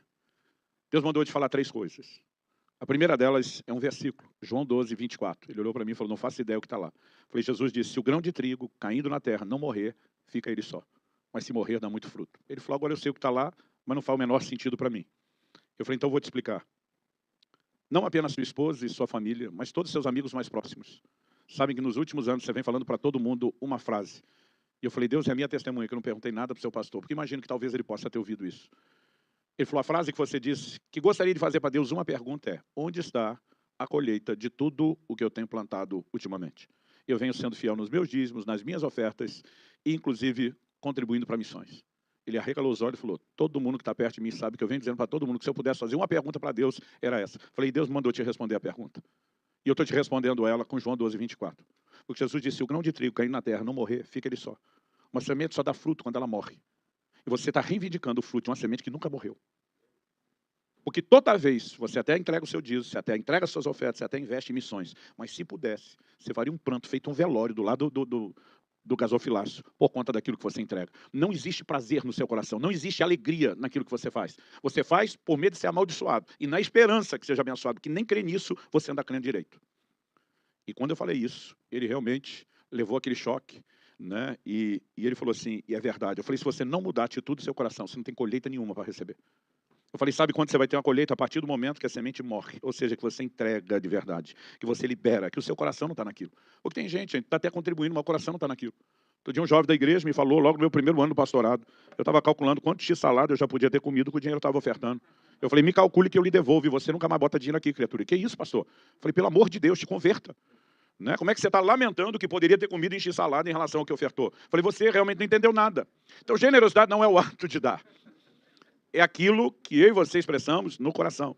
Eu lembro que eu falei para aquele camarada ainda, eu falei, eu tenho 3 coisas para te falar. Eu falei, a segunda, você não tem direito de pedir a Deus que te prospere, enquanto você não aprender a gastar menos do que você ganha. Eu falei, se você gerenciar a sua empresa do jeito que você gerencia a sua vida pessoal financeira, você tinha quebrado o seu negócio junto. Mas graças a Deus você não é o único dono. Você é um sócio, tem que prestar conta. E lá você não pode fazer o que faz em casa. A mulher do lado fala a Deus. Tudo que o homem de Deus precisa para saber que está no caminho certo é quando a esposa do lado diz, fala a Deus. Tipo assim, quem sabe ele ouça o Senhor porque ele não me ouve. E a terceira era algo muito pessoal, não vou falar aqui. Mas aquilo deu uma guinada na vida daquele camarada. Mas também me fez pensar. Porque eu nunca tinha parado para pensar naquilo, que uma semente pode não morrer e não morrendo, logo não frutificar.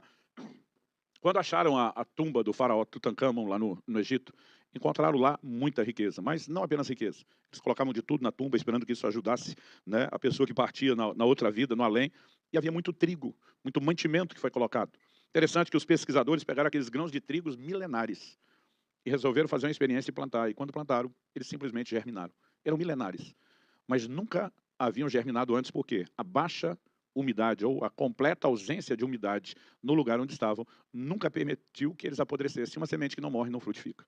Mas assim que foram colocados na terra e regados e apodreceram, né, ao morrer, eles frutificaram.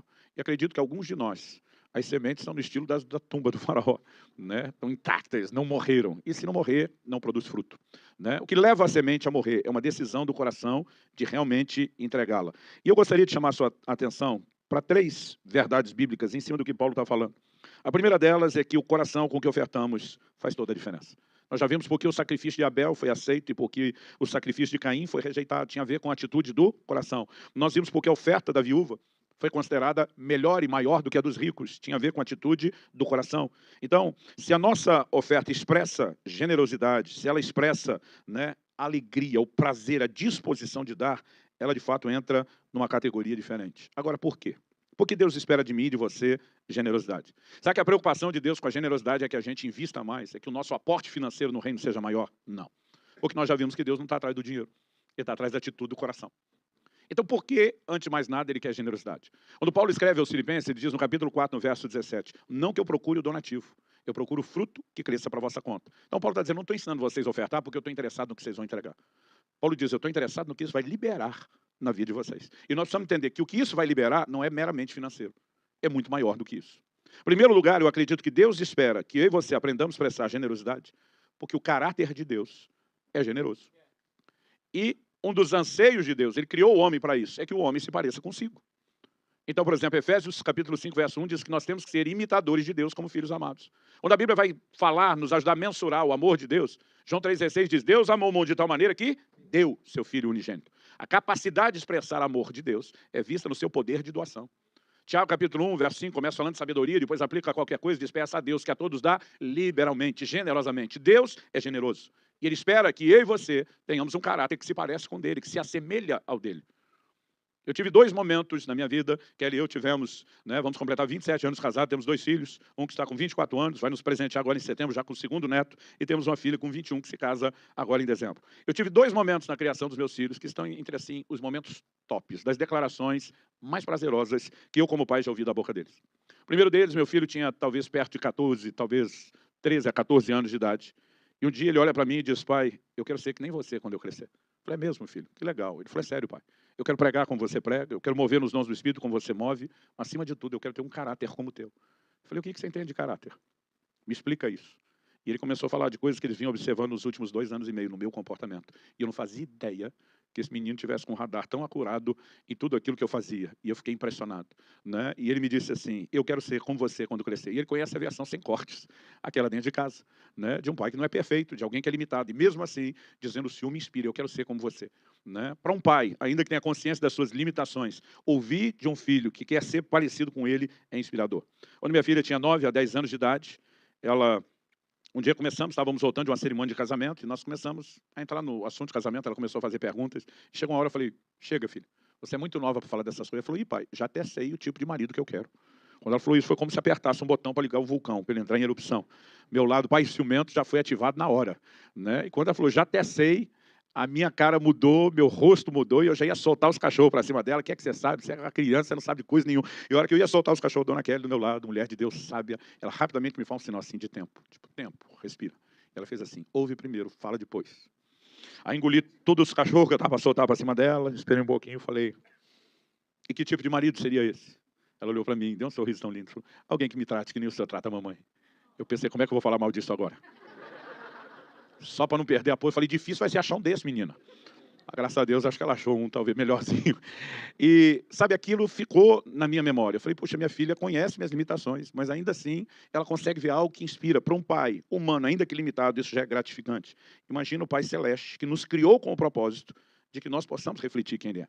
Deus espera de mim e de você generosidade, porque isso é a expressão do seu caráter. Mas a segunda coisa que eu quero destacar para você é que algo que eu tenho aprendido na Escritura é que nossa atitude, estamos falando que a oferta começa no coração e de uma atitude correta, a nossa atitude, é isso que eu quero destacar em segundo lugar, ela determina a revelação de Deus que nós teremos. Então, não apenas ela expressa um nível de revelação que a gente já carrega, mas ela determina qual a dimensão da compreensão, da revelação que eu e você teremos de Deus. Então, deixa eu explicar isso de outra forma. Eu não tive 2 pais, eu tive um só. Hoje em dia isso já está virando testemunho. Né? Mas esse um pai só, tinha hora que ele era muito diferente. Tinha hora que eu chegava em casa e encontrava a versão feliz e contente de papai. Tinha hora que chegava em casa e encontrava uma versão irada, exasperada. E meu pai não sofria necessariamente de bipolaridade. Quando normalmente chegava em casa e encontrava a versão feliz de papai, era quando trazia, por exemplo, um boletim escolar com nota boa. Eu nunca apanhei por tirar nota boa na escola. Acho que aqui também ninguém apanhou. Mas quando algum vizinho tinha feito uso do disque denúncia antes de eu chegar e comunicado alguma coisa que eu era obrigado pelos meus irmãos a fazer, nunca quis. Toda vez que a gente chegava e o disque denúncia chegou primeiro, a versão de papai era outra. Agora, o que é que determinava a forma de meu pai agir? Tudo tinha a ver com as nossas ações e muitas vezes até mesmo com as atitudes na hora da correção. Quando falamos de Deus, nós podemos dizer a mesma coisa. Nós não temos 2 pais celestes, mas às vezes o mesmo pai vai ter atitudes muito distintas. Romanos capítulo 11, verso 22, nos fala algo interessante. Eu lembro que um dia eu estava passando no corredor da igreja, no final de culto, no final de reunião, e uma pessoa me aborda, e ele fala assim para mim, pastor, nos ajuda aqui numa discussão. E eu passei já meio de olho, eles perceberam, né? Um parecia estar advogando a bondade de Deus e o outro a severidade de Deus. Pastor, nos ajuda aqui, Deus é bom ou é severo? Eu falei, eu tenho 2 respostas para dar. E a primeira eu falei, ele não é um ou outro, ele é os 2. Porque Romanos 11, 22 fala da bondade de Deus, da severidade de Deus. Então não tem que escolher, é um ou é outro, ele é os 2. O cara falou, mas se o senhor já respondeu que ele é os 2 na primeira resposta, o que é que sobrou para a segunda? Eu falei, a segunda é, depende. Ele falou, como assim? Eu falei, qual dos 2 você vai descobrir que ele é? Depende de você, depende da sua atitude. A Bíblia diz, para com um determinado grupo, aqueles que creram, ele manifestou bondade. Para com os que caíram, ele manifestou severidade. Então, o que você vai conhecer de bondade ou severidade não depende dele, depende da sua atitude. Porque a sua atitude determina qual a revelação que você vai ter de Deus. Quem está entendendo? No Salmo 18, versos 25 e 26, a Escritura nos pontua algo muito importante. O texto sagrado diz assim, para com quem é fiel, fiel te mostras. A NVI usa a expressão te revelas. Com o puro, com o íntegro, também íntegro. Com o puro, puro te mostras. E com o perverso, inflexível. Então o que é que Deus está dizendo? Para com quem é fiel, ele vai se mostrar ou revelar fiel. Para com quem é íntegro, ele vai se mostrar ou se revelar íntegro. Para com quem é puro, ele vai se mostrar ou revelar puro. Mas ele não se revela puro para o fiel, ele não se revela fiel para o íntegro, ele não se revela íntegro para o puro. Então a sua atitude de fidelidade determina uma revelação do quê? Da fidelidade de Deus. Mas sua atitude de integridade determina uma revelação da integridade de Deus. E a sua atitude de pureza determina uma revelação da pureza de Deus. Pastor, e o perverso? Deus vai se revelar perverso para ele? Não, porque não há perversidade em Deus. Então, para o perverso, Deus olha e diz, para você, cabeça, não tem nada para revelar. E ele vai se mostrar inflexível. Ele simplesmente diz, para você, não tenho nada a oferecer. Se você entende essa lógica que se repete ao longo da Escritura, para com o generoso, Deus vai se mostrar o quê? Generoso. Mas e para com o avarento, Deus não vai se mostrar avarento, porque não há avareza em Deus. Então, para o avarento, Deus diz, para você, cabeção, tenho nada para mostrar, eu só te resisto. Mas para o generoso, ele vai se mostrar generoso. Então, a sua atitude de generosidade, ela não só expressa o que você já entendeu até então da generosidade de Deus, mas ela determina o quanto você vai continuar entendendo sobre a generosidade de Deus. E é por isso que eu e você precisamos compreender que a disposição de dar, mas não apenas dar por dar, mas por que é que Paulo está preocupado que a doação daqueles irmãos expressasse generosidade? Porque se eu e você andarmos em generosidade, nós vamos entrar na revelação da generosidade de Deus. E dar e ser-vos-á dado, como é a declaração bíblica, só faz sentido quando eu e você entendemos a mecânica correta do dar, o que envolve uma atitude correta. Isso nos leva a uma revelação de Deus. Agora, eu tenho descoberto que quem faz isso da forma errada, ele deixa de entrar na revelação de Deus. Então, algo que tem chamado a minha atenção na Escritura. Quem foi o camarada que teve na Escritura, na Bíblia, a revelação de Deus como Jeová Jireh, o Deus da provisão? Quem foi? Abraão. Gênesis 22. Quando? Quando ele está entregando a Deus o que ele tem de melhor. E o que é interessante é que Abraão não relacionou Jeová Jireh, Deus proverá, só com questão financeira, como muitas vezes nós fazemos hoje em dia. A declaração dele, Deus proverá, envolve um entendimento profundo da obra da salvação e da redenção. Jesus diz em João 8, Abraão viu o meu dia e se alegrou. Quando é que Abraão viu o seu dia? No momento que Abraão diz a Isaac, Deus proverá para si o cordeiro, meu filho. O que é que Abraão estava comunicando? Ele está dizendo, um dia, meu filho, não só você escapará da morte por um cordeiro substituto. Um dia cada um de nós escapará da morte que merece, porque é um cordeiro conhecido antes da fundação do mundo, que nos substituirá. Agora, como é que esse cara entende que Deus tem um filho para dar e nos substituir? Não existe até então na Escritura nenhuma revelação específica. Mas no momento em que ele se dispôs a entregar o seu filho, a atitude de entregar o filho, lhe abriu os olhos para que ele tivesse uma revelação de que Deus também entregaria um filho. Porque a sua atitude determina a revelação de Deus que você tem. E quando eu e você entramos na disposição de dar, nossos olhos normalmente se abrem para entender a disposição que Deus, em contrapartida, também tem para nos dar e nos abençoar. Por outro lado, o inverso também é verdadeiro. Quando eu e você não manifestamos disposição de dar, nossos olhos se fecham para a compreensão da generosidade de Deus. Abre sua Bíblia comigo em Marcos, no capítulo 8. Eu quero que você veja um episódio interessante. A partir do verso 1, a Bíblia diz, naqueles dias, quando outra vez se reuniu grande multidão, outra vez, é porque esse momento vai marcar o segundo milagre da multiplicação de pães, não o primeiro. Quando outra vez se reuniu grande multidão e não tendo o que comer, Jesus chamou os discípulos e lhes disse, tenho compaixão dessa gente, porque já faz 3 dias que eles estão comigo e não têm o que comer. Se eu os mandar para casa em jejum, desfalecerão pelo caminho. Alguns deles vieram de longe, porque o povo andava muito a pé. Então vamos olhar para o que Jesus está dizendo. Eles não têm o que comer, já faz 3 dias que estão comigo. Agora, os discípulos responderam, verso 4, como poderá alguém saciá-los de pão nesse deserto? Outra tradução diz, como poderia alguém conseguir pão suficiente para alimentá-los? Gente, vamos falar sério. São os discípulos de Jesus que estão fazendo a pergunta, que eu tomei a liberdade de classificar como uma das perguntas mais estúpidas que você pode encontrar na Escritura. Porque se fosse a primeira vez que Jesus ia operar um milagre de multiplicação, eu entenderia, eles não têm noção, não têm ideia. A gente já tinha visto isso acontecer antes. Eu fico imaginando que talvez a expectativa de Jesus ao dizer, olha, vamos liberar esse povo, foi que algum deles olhasse e dissesse, mestre, faz de novo a parada do pão. Aquele negócio foi top das galáxias. Vamos de novo na multiplicação. Mas alguém olha e pergunta, como poderia alguém, abre parênteses, incluindo o Senhor, fecha parênteses, saciá-los de pão nesse deserto? Eles já viram o que Jesus pode fazer. Como fazer uma pergunta dessa? A fonte da provisão divina está encarnada na frente deles. E eles não conseguem reconhecer, não conseguem enxergar. A pergunta é, por que muitas vezes isso seguira para essa provisão divina?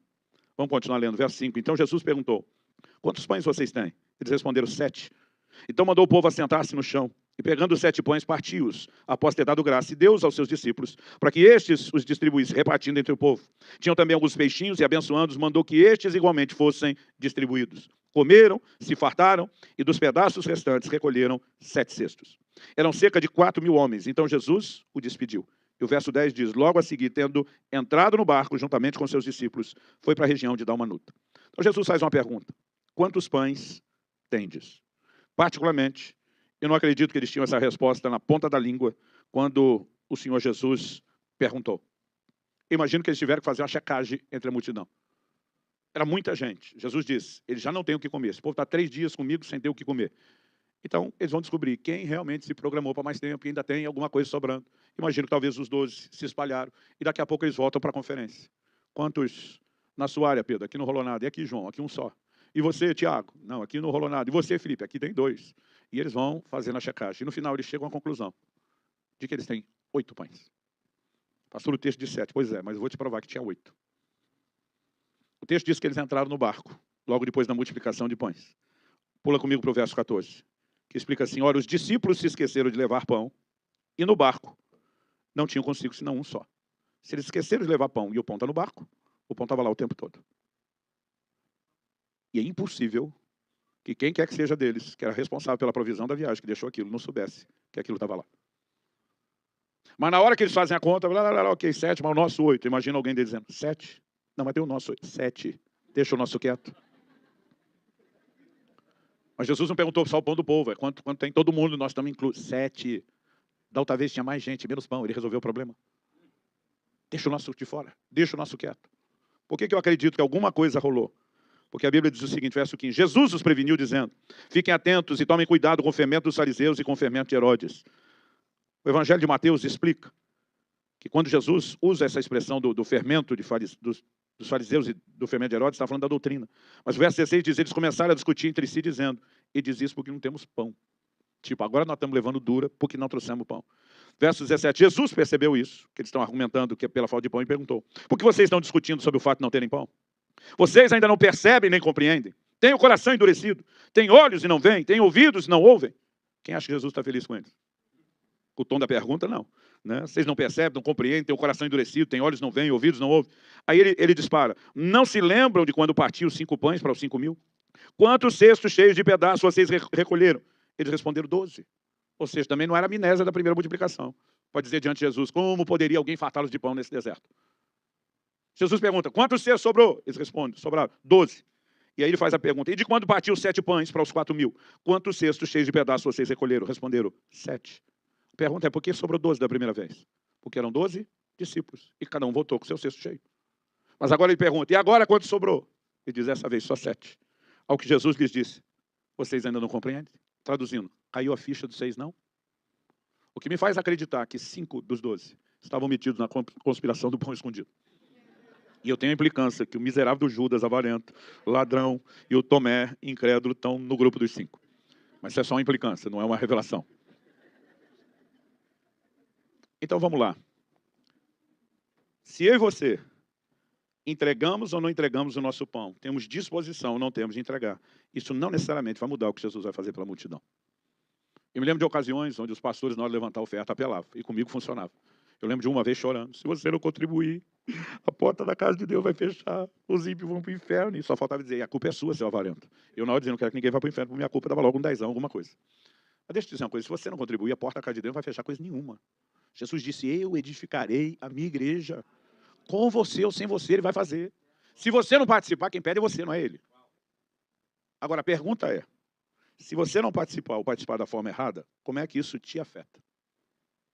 Porque se isso não vai impedir ele de alimentar a multidão, como é que isso afetou os discípulos? Em primeiro lugar, a indisposição de dar gera neles uma cegueira. Eles estão diante da fonte de provisão e não enxergam. Como poderiam? E já viram ele fazer antes, não é nem falta de história.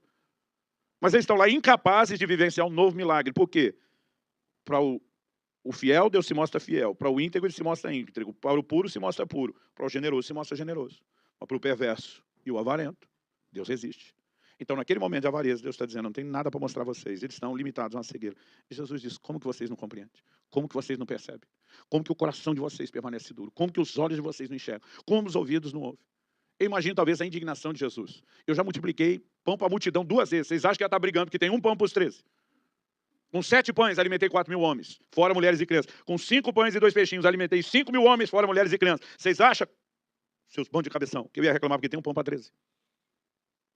Jesus basicamente está externando a dor no meu coração. É que os olhos de vocês estão fechados. A pergunta é, se os olhos de Abraão se abrem com a disposição de dar, por que é que os deles estão fechados? Pela indisposição de dar. Normalmente, quem perde em não contribuir, não é o reino, com a não contribuição, não é o reino de Deus, é quem não contribui. Sem contar que há uma diferença entre o grupo que age de uma forma correta e o que não. Porque tem a ver com quem volta com o cesto cheio e com o cesto vazio. Então, se Jesus não depende de nós para fazer o que ele vai fazer em prol do reino, por outro lado, seu cesto está cheio no final, depende muito da sua atitude e de como você se conduz. Quem está entendendo, diga amém. Quando eu comecei a entender generosidade como uma forma não só de expressar quem Deus é, mas de entendê-lo ainda mais, eu honestamente confesso que isso foi um ponto de virada na minha vida. Minha esposa há muitos anos, ela brinca e comenta que se alguém souber onde que acontecem as reuniões do OA, Ofertantes Anônimos, né? Ela fala assim, pode encaminhar meu marido a fazer os 12 passos, porque esse aí, ele realmente ficou viciado no negócio. Mas a verdade é que quando você entende o coração correto, e sabe, eu tento todo dia da minha vida, eu fico pensando e orando, o que eu posso fazer hoje para abençoar alguém? E não é apenas no sentido espiritual. Muitas vezes a minha preocupação, como eu posso fazer para abençoar alguém no sentido material? Em Lucas, no capítulo 6, no verso 38, a escritura é muito clara, dai e ser-vos-á dado. Boa medida, recalcada, sacudida, transbordante, generosamente vos darão. Isso me ensina o quê? Que a nossa atitude não determina só a revelação de Deus que nós temos, mas ela também determina o quê? O resultado que nós vamos experimentar. E eu, particularmente, acredito que não é barganha. Então, eu dou e me será dado. Porque tem gente dando só para querer receber. Quando a motivação da doação é avareza, ela não produz resultado. Porque fazer a coisa certa, da forma errada, não funciona. E eu já vi muito crente dizendo, pregaram, eu fui lá, não funcionou. Eu digo, provavelmente você fez a coisa certa do jeito errado. Abre comigo em Provérbios 11, verso 24 e 25, por gentileza. Provérbios 11, 24 e 25. O texto diz, uns dão com generosidade e têm cada vez mais. Outros retêm mais do que é justo e acabam na pobreza. A Bíblia está falando aqui de causa e consequência. Alguém dá com generosidade, causa, consequência. Eles têm cada vez mais. Outros retêm mais do que é justo, causa, qual a consequência? E acabam na pobreza. Então tem gente crescendo nas suas finanças e nos seus bens pela disposição de dar, e tem gente decrescendo ou perdendo pela indisposição de dar. Isso, inevitavelmente, não vai afetar só a revelação que nós temos de Deus, mas vai afetar os resultados da nossa vida. Por quê? Por causa de uma lei espiritual. Paulo, escrevendo aos Filipenses, ele chama a lei de dar e receber. Olha o verso 25. A pessoa generosa, o original diz a alma generosa, a pessoa generosa prosperará. E quem dá de beber terá sua sede saciada. Isso aqui é lei de dar e receber, ou pode chamar de semeadura e ceifa. Quem mata a sede de alguém, quem dá de beber e sacia alguém terá sua sede saciada. Porque isso no reino de Deus é o efeito bumerangue. Tudo que vai, volta. Tudo que se planta, se colhe. Tudo que se dá, se recebe. Eu lembro de uma ocasião que eu saí para uma viagem de carro e eu comentei com a pessoa que viajava comigo. Falei, nunca na minha vida, eu parei de contar quantos quilômetros eu fiz viajando para pregar, quando fechou 1 milhão de quilômetros. Aí eu desisti de continuar marcando essas quilometragens que eram feitas nas viagens para pregar. E eu falei para esse cara, nunca na minha vida eu tive um problema com o carro, que alguém não parou para me oferecer ajuda na estrada. Ele falou, por quê? Eu falei, porque nunca eu vi alguém na estrada e eu deixei de oferecer ajuda. Eu já tive momentos de deixar minha família num posto e voltar, porque era um lugar perigoso. Mas eu dizia, eu sempre vou oferecer ajuda, e quem planta, colhe. Eu estava nessa conversa com ele, não deu uma hora depois, meu carro deu uma pane elétrica, no meio do nada, no interior do Paraná, chegando no Mato Grosso. Ele olhou para mim e deu uma de Tomé, falou, pastor, desculpa, agora eu quero ver. Eu falei, miserável, Dom Tomé, você vai ver. Não é por causa da sua falta de fé, é por causa da minha fé. Aí ele, pior que não está dando área no telefone para pedir ajuda. Eu falei, não vamos pedir ajuda, a ajuda vai vir, ela vai se oferecer para nós. Não, pastor, não é que eu duvido do senhor, mas também não é assim toda hora. Ó, se a gente descer ali naquela baixada, talvez, não, se subimos ali no topo, talvez dê. Né? Eu falei, amigo, eu não levanto desse banco até que a ajuda chega, nós não vamos lugar nenhum. Agora é minha vez de colher o que eu plantei a vida inteira. E talvez seja a hora de Deus fregar na sua cara o que você não acreditou que eu te falei. Daqui a pouco, ele disse, pastor, parou uma caminhonete lá na baixada. Eu falei, daí? Ele falou, esse cara deve ser da região. Ele sabe que a partir da subida não dá área. Ele está terminando alguma conversa. Olha lá, ligou a seta, vai sair. Só que dessa vez ligou a seta, ameaçou voltar para a estrada e veio subindo pelo acostamento. Parou atrás da gente. Eu lembro que ele desceu da caminhonete, chegou perto da janela, falou, alguma pane elétrica? Eu falei, estou exatamente com uma pane elétrica. Ele disse, quer ajuda? Eu falei, se o senhor me levar à próxima cidade para eu trazer socorro, eu fico feliz. Ele disse, eu acho que eu posso fazer melhor. Eu tenho tudo que eu preciso na caminhonete para rebocar você. Eu falei, eu acho melhor ainda. Bora fazer isso. Ele falou, deixa eu te avisar algo antes de rebocar. Quando nós entrarmos na cidade, você vai ver a concessionária da marca do seu carro, não vou parar. Depois o senhor vai ver à sua direita uma autoelétrica enorme e gigantesca, eu também não vou parar. Eu vou te levar numa um pouquinho mais para dentro da cidade, ela é um pouco menor. Mas o eletricista é um homem muito honesto e justo nos preços dele, é um crente que não rouba ninguém, e ele vai fazer o serviço direitinho. Eu falei, estamos combinados.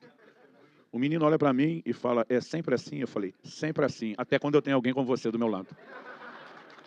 Sabe, a Bíblia diz, quem dá a beber terá sua sede saciada, será descedentado. Agora, o que é que a Bíblia diz? A alma generosa prosperará. prosperidade, ela atrai, generosidade, ela atrai prosperidade sobrenatural. Agora, gente, eu não estou falando de riqueza aqui. Eu tenho visto gente que muito dinheiro passa na mão dele e às vezes normalmente não fica e outros problemas se instalam. O que eu e você precisamos entender é que na perspectiva bíblica, prosperar é ir bem. É lógico que isso também envolve o que é financeiro. Eu tenho visto muita gente usar de forma distorcida textos e promessas bíblicas. Um dia alguém falou assim, eu fico revoltado com essa teologia da prosperidade. Eu falei, não, o que te revolta não é a teologia, é a distorção bíblica, porque a teologia bíblica é legal. Deus tem promessas de provisão e de prosperidade. Nós não podemos negar, isso está na Bíblia. Agora, o que muita gente está fazendo é usar isso como uma desculpa para esconder a sua avareza, o que a Bíblia condena. Então eu falei, tente imaginar o seguinte, prosperidade na vida do crente não deveria ter o conceito de uma represa, onde a gente vai segurando e acumulando tudo que chega, e vai parando na gente, parando na gente. Prosperidade na vida do crente deveria ser mais parecido com o leito de um rio. A água entra, mas a água sai. Nunca para de entrar, nunca para de sair. Qual o propósito de Deus trazer para mim e para você mais do que a gente precisa? Em Efésios, no capítulo 4, no verso 28, Paulo diz, está falando daqueles que se converteram, ele diz, o que furtava, que roubava, logicamente, comportamento de antes da conversão, ele diz, não roube mais. Antes trabalhe, fazendo com as mãos o que é justo, para que tenha o suficiente. Então, preste atenção, suficiente. Deus não quer te dar só o que muitos de vocês talvez estejam pedindo. Ele diz, para que tenha o suficiente para si e para socorrer ao necessitado. Deus não quer te dar só o que você precisa. Se ele te der só o que você precisa, você não pode fazer mais nada por ninguém. Então, Deus quer nos dar mais do que a gente precisa. Qual o propósito? Não é que pare só na gente. É que a gente possa transbordar na vida de pessoas necessitadas. Quem está entendendo aí? Diga amém. Eu lembro de uma vez que eu tinha pregado uma mensagem, primeiro ano, talvez, do meu ministério pastoral. E um camarada me procura no final do culto. Eu vim de outra cidade para te ouvir, pregar, ouvi muito falar de vocês, da igreja. Eu, inocente, estou achando que estou na frente de um fã, né, de alguém que tem alguma admiração. Aí eu falei, e aí, o que achou? Ele falou, olha, depois de ouvir pregar e ver vocês aqui no culto, acho que eu consigo resumir vocês com 2 frases. Eu falei, qual? Aí ele, remedando o texto de Provérbios, que fala da sanguessuga e suicida, disse, me dá, me dá. Eu falei, como é que é? Ele falou, vocês são um bando de egoísta, interesseiro, que acha que pode ficar usando Deus para conseguir tudo o que quer. E ele começou a sentar, né, a lenha no evangelho que a gente cria e pregava. Eu falei, imagino que para estar criticando o que a gente acredita, você deve ter uma proposta melhor. Você se importa de compartilhar e me ajudar a crescer com a sua sabedoria? Qual que é a sua filosofia de vida cristã? Ele falou assim, eu digo para Deus que se Ele me der só o que eu preciso, está mais do que bom. Eu falei, você tem certeza que esse é o evangelho? Claro. A Bíblia manda a gente ter contentamento, né, para querer muita coisa, então falou para ele me dar só o que eu preciso, nada mais do que eu preciso. Eu falei, olha, se tem alguém egoísta aqui, é você. Não, vocês estão pedindo mais, eu só peço o que eu preciso. Eu falei, é isso que faz de você o egoísta. Se Deus te dá só o que você precisa, como é que você vai fazer alguma coisa pelos outros? Então, quem pede só o que precisa não está pensando nos outros. Eu falei, isso define você como egoísta. Nós queremos mais do que precisamos. Porque Efésios 4:28 diz que a gente tem que ter o suficiente para nós e para os outros. Como é que nós vamos ter para os outros se a gente pediu só o que a gente precisa? Eu falei, não tenho mais nada para conversar com você. Sua sabedoria não existe. E sabe, as pessoas têm uma dificuldade de compreender isso. Gente, o evangelho precisa nos levar a um lugar onde a gente não olhe só para o umbigo, onde a gente não pense só na gente. Tiago, capítulo 4, diz lá no verso 2. Eu falei no início que eu e você precisamos entender a importância de fazer a coisa certa do jeito certo. Então, em Tiago 4:2, ele diz assim, vocês cobiçam e nada têm, matam e sentem invejas, mas nada podem obter. Vivem a lutar e fazer guerras, nada têm porque não pedem. Tem gente que não recebe de Deus porque não pede.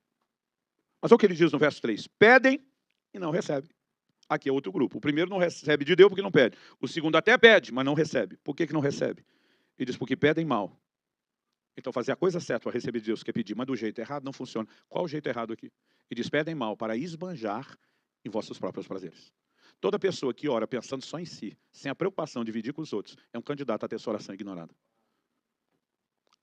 Por outro lado, o que você entendemos é que Deus espera que a gente tenha uma visão de ter mais do que a gente precisa, para que a gente possa abençoar. Deus prometeu 2 coisas para Abraão. Primeiro, ele diz, eu te abençoarei. Na segunda, ele falou, eu farei de ti uma benção. Qual o propósito de Deus nos abençoar? É fazer de nós abençoadores. Qual o propósito de Deus nos dar recursos? É que eles possam transbordar. Gente, melhor do que receber provisão é se tornar provedor. Melhor do que ser abençoado é se tornar em abençoador. Paulo escreve em 2 Coríntios, no capítulo 9, nós lemos do verso 5 até o 7, mas eu quero te mostrar que está tudo interligado, é a mesma linha de pensamento. Depois de no 7, ele dizer que Deus ama quem dá com alegria, olha o que ele segue dizendo a partir do 8. Deus pode tornar abundante em vocês toda a graça, a fim de que tendo sempre, você pode repetir comigo, diga, tendo sempre, em tudo, ampla suficiência. Só mais uma vez com vontade, vamos lá, tendo sempre, em tudo, ampla suficiência. Então quer ter sempre, é hoje, é amanhã, essa semana, é a próxima, esse mês, é o próximo, é esse ano, é o próximo, tendo sempre, em tudo, todas as áreas, não é só material, mas não exclui, ampla suficiência. Então Deus quer que o crente tenha sempre, em tudo, ampla suficiência. Por qual motivo? Ele diz, a fim de que é o indicativo de propósito, tendo sempre em tudo ampla suficiência, vocês sejam abundantes em toda boa obra. Como está escrito, distribuiu, deu aos pobres, sua justiça permanece para sempre. E Deus, que dá semente ao que semeia e pão para alimento, também suprirá e aumentará as sementes e multiplicará os frutos da justiça de vocês. Assim vocês serão enriquecidos em tudo, para, de novo indicativo de propósito, para toda a generosidade. Qual o propósito de Deus enriquecer um crente? Para que ele seja generoso. Para toda a generosidade, a qual, por meio de nós, resulta em orações de gratidão a Deus. Porque o serviço dessa assistência não só supre a necessidade dos santos, mas também transborda em muitas orações de gratidão a Deus. Na prova desse serviço, eles glorificam a Deus pela obediência da confissão que vocês fazem do Evangelho e pela generosidade com que vocês contribuem para eles e para todos, enquanto eles oram por vocês com grande afeto, por causa da extraordinária graça que foi dada a vocês. Quando Paulo diz no verso 10, Deus dá semente ao que semeia e pão para alimento, ele explica algo que tem regido minha vida, a maior parte da minha existência, da minha vida adulta. Pão para alimento, semente ao que semeia. Parte do que você ganha financeiramente e Deus te envia é pão. Pão você tem direito de comer. Mas parte do que Deus te entrega é semente. E semente não é para comer. Semente é para plantar. Agora a pergunta é, o que é que Deus quer multiplicar? A Bíblia diz, Deus vai multiplicar a semente. Deus não precisa multiplicar pão. Se Ele já te deu o que você precisa e você entende o contentamento, você não precisa de multiplicar pão. O que Deus quer multiplicar é semente. Mas muitos de nós estão comendo o pão e a semente. E mesmo se Deus aumenta, a gente olha para tudo e diz, é tudo pão, é só meu. Esse ciclo será interrompido em algum momento. É uma questão de tempo. Mas quando eu e você começamos a fazer a distinção do que é pão, do que é semente, quase sempre que Deus me abençoa com qualquer coisa, uma das primeiras orações que eu faço é, isso é pão ou é semente? O Senhor quer me dar isso para que eu usufrua? O Senhor quer simplesmente me entregar isso para que eu seja um instrumento teu para abençoar outros? Sabe, Deus tem um sistema de transferência de recursos que durante muito tempo não me parecia lógico. Uma das primeiras experiências que eu tive para começar a entender essas coisas, Deus tinha mexido muito forte comigo e com a Kelly, nos levando a um lugar de entrega. E a gente tinha ofertado recém-casado nosso carro, era tudo que a gente tinha. E nenhum milagre aconteceu no dia seguinte, nós ficamos a pé. E aí depois Deus, eu tinha um consolo, eu pensei, pelo menos morando no centro da cidade, está fácil de se locomover, ainda que a pé. Mas um dia eu estava orando e Deus falou comigo, agora eu quero que você oferte mais tal valor. E eu comecei a rir, não tinha nada. Falei para Deus, nem se o Senhor parcelar em 12 vezes, né? Porque tinha começado aquele negócio de 12 vezes sem juros. Falei, nem se o Senhor parcelar em 12 eu consigo pagar. Ele diz, é desse jeito que você vai pagar, em 12 vezes. Eu dividi o valor, falei, o senhor sabe que eu não tenho isso? Ele disse, tem. Se você deixar de morar no apartamento que você mora na cidade e mudar para um bairro, numa casa de tal valor, a diferença entre o aluguel e o condomínio que você economiza, dá exatamente isso para você pagar por mês. Eu falei, o senhor sabe que nem no bairro eu vou encontrar uma casa desse valor. Ele diz, vai, não vou, vai. Falei, eu não vou atrás. Se o senhor arrumar lá para mim, eu vou entender que o senhor está falando comigo. Porque quando a gente quer, a gente força até o que não é de Deus. Mas quando a gente não quer, Deus pode estar falando, você acredita que é o Satanás. Domingo termina o culto, o irmão me procura. Falou, pastor, eu estava pensando. Falei, não faz isso que é perigoso. E o pior é que, olha logo com quem eu brinquei. Falou, não, sério, eu estava pensando, se eu morando num apartamento, você não preferia morar numa casa? Ter um quintal, um cachorro. E eu pensando, miserável, não abra a boca, não fala. Falou, pastor, eu tenho uma casa no bairro tal. Para você, Deus mandou alugar, portanto. Ele falou o valor. Eu só pensei, miserável, porque tu não ficou em casa assistindo Fantástico hoje, em vez de vir na igreja. Ele falou, o senhor não quer? Eu falei, querer eu não quero não, mas agora que você me ofereceu por esse valor, vou ser obrigado. Depois eu te explico a história. Aí mudamos para casa, começamos a pagar as 12 parcelas. Quando estava terminando aquilo, que eu não via a hora de terminar, pensando para ver se sobraria dinheiro para um carro. Um dia eu estava orando, o Espírito Santo falou, agora eu quero que você me oferte mais 3 mil reais. Gente, eu estou falando de 96 ou 97. Era muito dinheiro, 3 mil reais. E eu comecei a rir. Falei para Deus, agora nem se morar debaixo da ponte, sem aluguel nenhum, dá para parcelar os 3 mil. Não tem a menor condição. E eu falei para Deus, não estou te entendendo. O que é que o senhor está tentando arrancar o que eu não tenho? Só tem um jeito de eu te dar os 3 mil, se o senhor me der primeiro, ha-ha. E quando eu fiz o ha-ha, ele falou, a partir de hoje, você começa a orar todo dia, até que você receba os 3 mil. E quando você receber 1.000 para o missionário tal, 1.000 para o missionário tal, 1.000 para o missionário tal. Eu falei para Deus, Deus, não estou entendendo essa burocracia. O senhor quer dar o dinheiro para os caras, dá para eles. O senhor pede para mim que não tem, para eu pedir para você, para o senhor me dar, para eu dar para aqueles que o senhor mesmo que já tem poderia ter dado sem me envolver na história. Eu falei, é muita burocracia. O difícil era orar. Aí lá ia eu, senhor, estou aqui te pedindo 3 mil reais, porque o senhor me pediu para dar, eu não tenho, então estou te pedindo primeiro. Eu me senti um idiota. Mas eu comecei a orar todo dia. Um dia um irmão para na porta de casa, toca a campainha. Eu lembro que eu atendi pela janela mesmo. Falei, pois não. Ele falou, pastor, o senhor poderia vir aqui um instantinho conversar comigo? É jogo rápido. Vem aqui no carro mesmo. Aí saí, entrei no carro. Ele falou assim, olha, isso tem nada a ver com os dízimos, que estão tudo em dia na igreja, mas já faz pelo menos uns 15 dias. Tem uma voz me perturbando, noite e dia, dizendo que eu tenho que te dar R$3.000. Falei, quer ficar livre da voz? Quer ter sossego? Ele está falando, ele já puxou o talão de cheque. Aí ele me deu a ideia que eu não tinha tido até então. Ele falou, espero que seja a entrada para o senhor dar no seu carro e não andar mais a pé. Depois de todo esse tempo, eu olhei para as pessoas e falei, meu carro. Eu falei, não, não é o meu carro. Eu lembrei daquilo porque eu estava orando. E eu falei, nem me tente. Eu falei, só uma pergunta, você tinha os 3.000 ou você teve que orar para Deus? Ele, como é que é? Eu falei, não, é uma longa história. Eu falei, tinha ou não tinha? Ele falou, tinha. Eu falei, não, então tá bom. Aí ele falou, não, agora eu estou curioso. Eu falei, não, porque Deus me pediu 3.000 que eu não tenho. Eu falei que o único jeito de eu dar 3.000 é se ele me desse. Ele me mandou orar todo dia. Agora eu fiquei orando até você aparecer com 3.000. Agora que você me deu 3.000, eu vou repartir 1.000 para cada um dos 3 missionários. Ele falou, não é para o seu carro. Eu falei, não é para o meu carro. Ainda não. Naquela hora eu falei, Deus, eu não estou te entendendo. Ele me disse, isso não tem nada a ver com meramente suprir alguém. Tem a ver com treinar todos vocês a um desprendimento. Ele diz, eu poderia suprir direto os missionários. Mas muitas vezes eu prefiro a volta maior, mobilizando um monte de vocês a subjugarem a avareza, a se exercitarem na generosidade, na liberalidade. E Deus me disse, você não vai entender isso durante um tempo. Teve momentos onde eu ficava indignado, revoltado. Dizia, Deus, por que o senhor marca só em cima de mim? Olha o seu povo aí, dando bobeira na igreja. A maioria deles com mais recursos que eu, e o senhor marcando só. Um dia o Espírito Santo disse, se você quer chegar no lugar onde eu vou te levar, seu treinamento será mais rigoroso. Eu não consigo te descrever o que nas últimas décadas eu tenho visto Deus fazer na perspectiva financeira.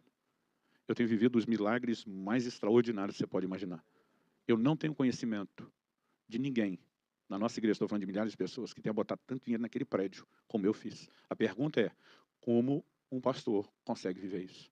E Deus tem nos feito viver milagres atrás de milagres, circunstâncias atrás de circunstâncias, e os recursos vão multiplicando. E o tempo todo meu foco, eu não posso ser uma represa, eu tenho que ser o leito de um rio. Eu não posso ser uma represa, eu tenho que ser o leito de um rio. E sabe, entender isso não tem sido prazeroso apenas pelo resultado da bênção financeira. Tem sido prazeroso por entender cada vez mais a revelação de quem Deus é e poder expressá-lo. E a minha oração tem sido que Deus levante um exército de pessoas que, como Abraão ouça, eu te abençoarei, mas não é só isso, não terminou aí. E eu farei de ti uma bênção. Eu creio numa transferência de riquezas que vai acontecer num tempo que não deve ser um futuro tão distante. A Bíblia diz que Deus vai tirar da mão do ímpio para colocar na mão do justo. Mas preste atenção, não vai ser qualquer justo. Vão ser justos que têm sido forjados no seu caráter, passado por uma escola de entendimento bíblico, que têm sido provados e encontrados fiéis. E Deus vai poder entregar recursos de uma maneira assim, sobrenatural, absurda a essas pessoas. E eu particularmente creio que está chegando um tempo onde Deus quer que a igreja entre num nível de maturidade. Não existe avivamento na história onde o bolso do povo não se rendeu primeiro. Quando você olha o livro de Atos, nós queremos mover do Espírito Santo, mas quando a Bíblia fala do nível de entrega, não havia necessidade entre eles. Né? A forma como eles se dispunham a contribuir, nós normalmente não associamos que isso pode ser um termômetro de uma outra dimensão espiritual a ser vivida.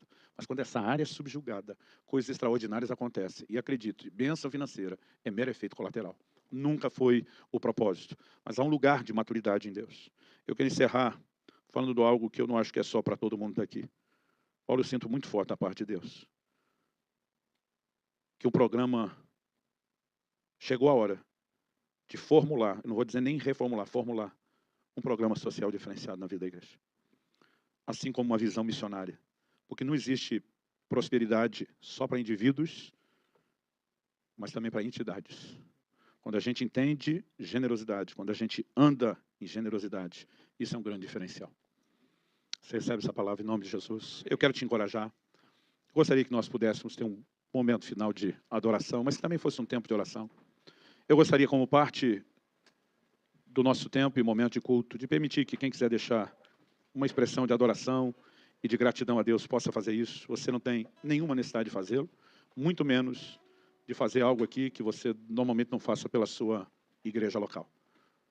Eu só posso apelar e dizer, Deus é minha testemunha. Não estamos ensinando essas coisas, tentando fazer que o quanto você vai entregar mude, apenas que a maneira como você faria. Talvez a mesma oferta que você daria antes será dada agora, mas que o coração seja o coração correto. Mas eu gostaria que quando nós fizéssemos essa oferta, não fosse só um momento de dizer, Deus, estamos te dando louvor e adoração. Também não fosse apenas uma forma de dizer, estamos abençoando o reino, mas que fosse também uma forma de declarar, Mamon nunca será senhor. O dinheiro nunca será senhor nas nossas vidas, ele será servo. E sabe, o assunto é tão espiritual que muitas vezes nós não percebemos. Mas quando Ananias está diante de Pedro, Pedro pergunta para ele: por que encheu Satanás teu coração para que mentistes ao Espírito Santo?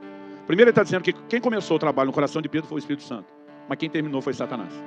Agora, gente, Deus e o diabo brigando pelo coração do homem na hora da oferta, e não vamos achar que isso não é importante. Você não vai ver duas pessoas na rua brigando por um pedaço de pão, um galho seco de árvore. Ninguém briga pelo que não tem valor. Deus e o diabo brigando pelo coração do homem na hora da oferta. Nós não podemos achar que isso é algo sem importância. Agora, o diabo não está tentando impedir Ananias de dar. Tanto que Ananias deu foi uma bolada. Porque o diabo não está preocupado quando alguém entrega dinheiro. O que o diabo quer roubar é a honra. É a disposição de colocar Deus em primeiro lugar. Então, quando ele olha para um crente que não dá do jeito certo, ele não está nem um pouco preocupado com ele. Mas quando Moisés vai a Faraó e diz: deixa meu povo ir para que me adore, o Faraó tenta diversas formas impedir ou sabotar o plano de Deus.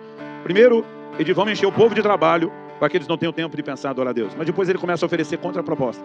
Adora aqui mesmo no Egito. Moisés diz: não, adoração não é para escravo, é para livres, ninguém vai ficar aqui. Ele diz: então só não vá muito longe, a gente pode até sair, mas não vamos quebrar os vínculos. Ele diz: também não é assim que funciona. Ele diz: quem que vai? Moisés diz: todo mundo. Ele diz: não, os homens vão, mulheres e crianças ficam. Ele diz: de jeito nenhum. Quando Satanás não consegue impedir a pessoa de adorar, ele vai tentar fazê-la adorá-la no mundo. Quando ele não consegue mantê-la no mundo, ele vai tentar mantê-la por perto. Quando ele não consegue mantê-la no mundo nem por perto, sai da área da consagração, ele vai tentar impedir a família de adorar a Deus junto. Cada proposta é mais sutil do que a outra. As primeiras eram rasgadas, declaradas, as outras são sutis.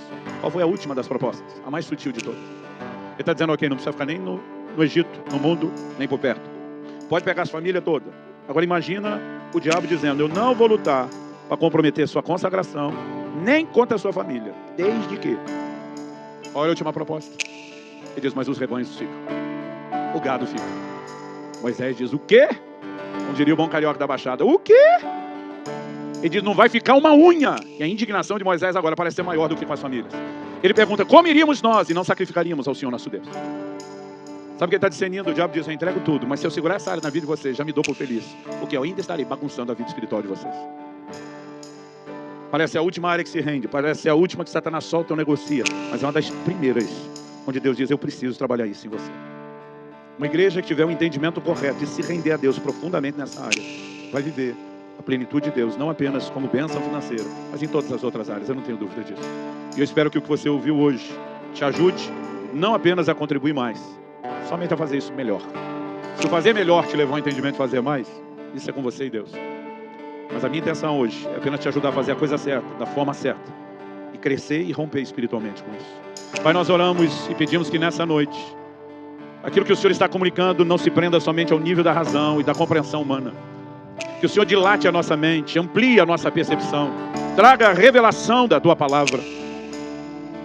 E que aquilo que o Senhor começou aqui, mexendo numa área tão sensível e delicada da nossa vida, não encerre no final dessa aula, mas cresça, progrida, em nome de Jesus e para a glória de Deus. Eu quero abençoar meus irmãos e irmãs, orar por um novo tempo de entendimento e correspondência com o Senhor nessa área.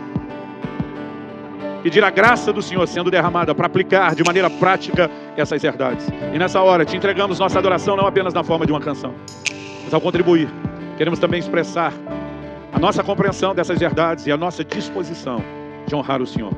Recebe, Senhor, a nossa declaração de um novo tempo de rendição em nome de Jesus. Em nome de Jesus. Eu não sei como podemos fazer isso, Paulo. Se você puder dar alguma orientação.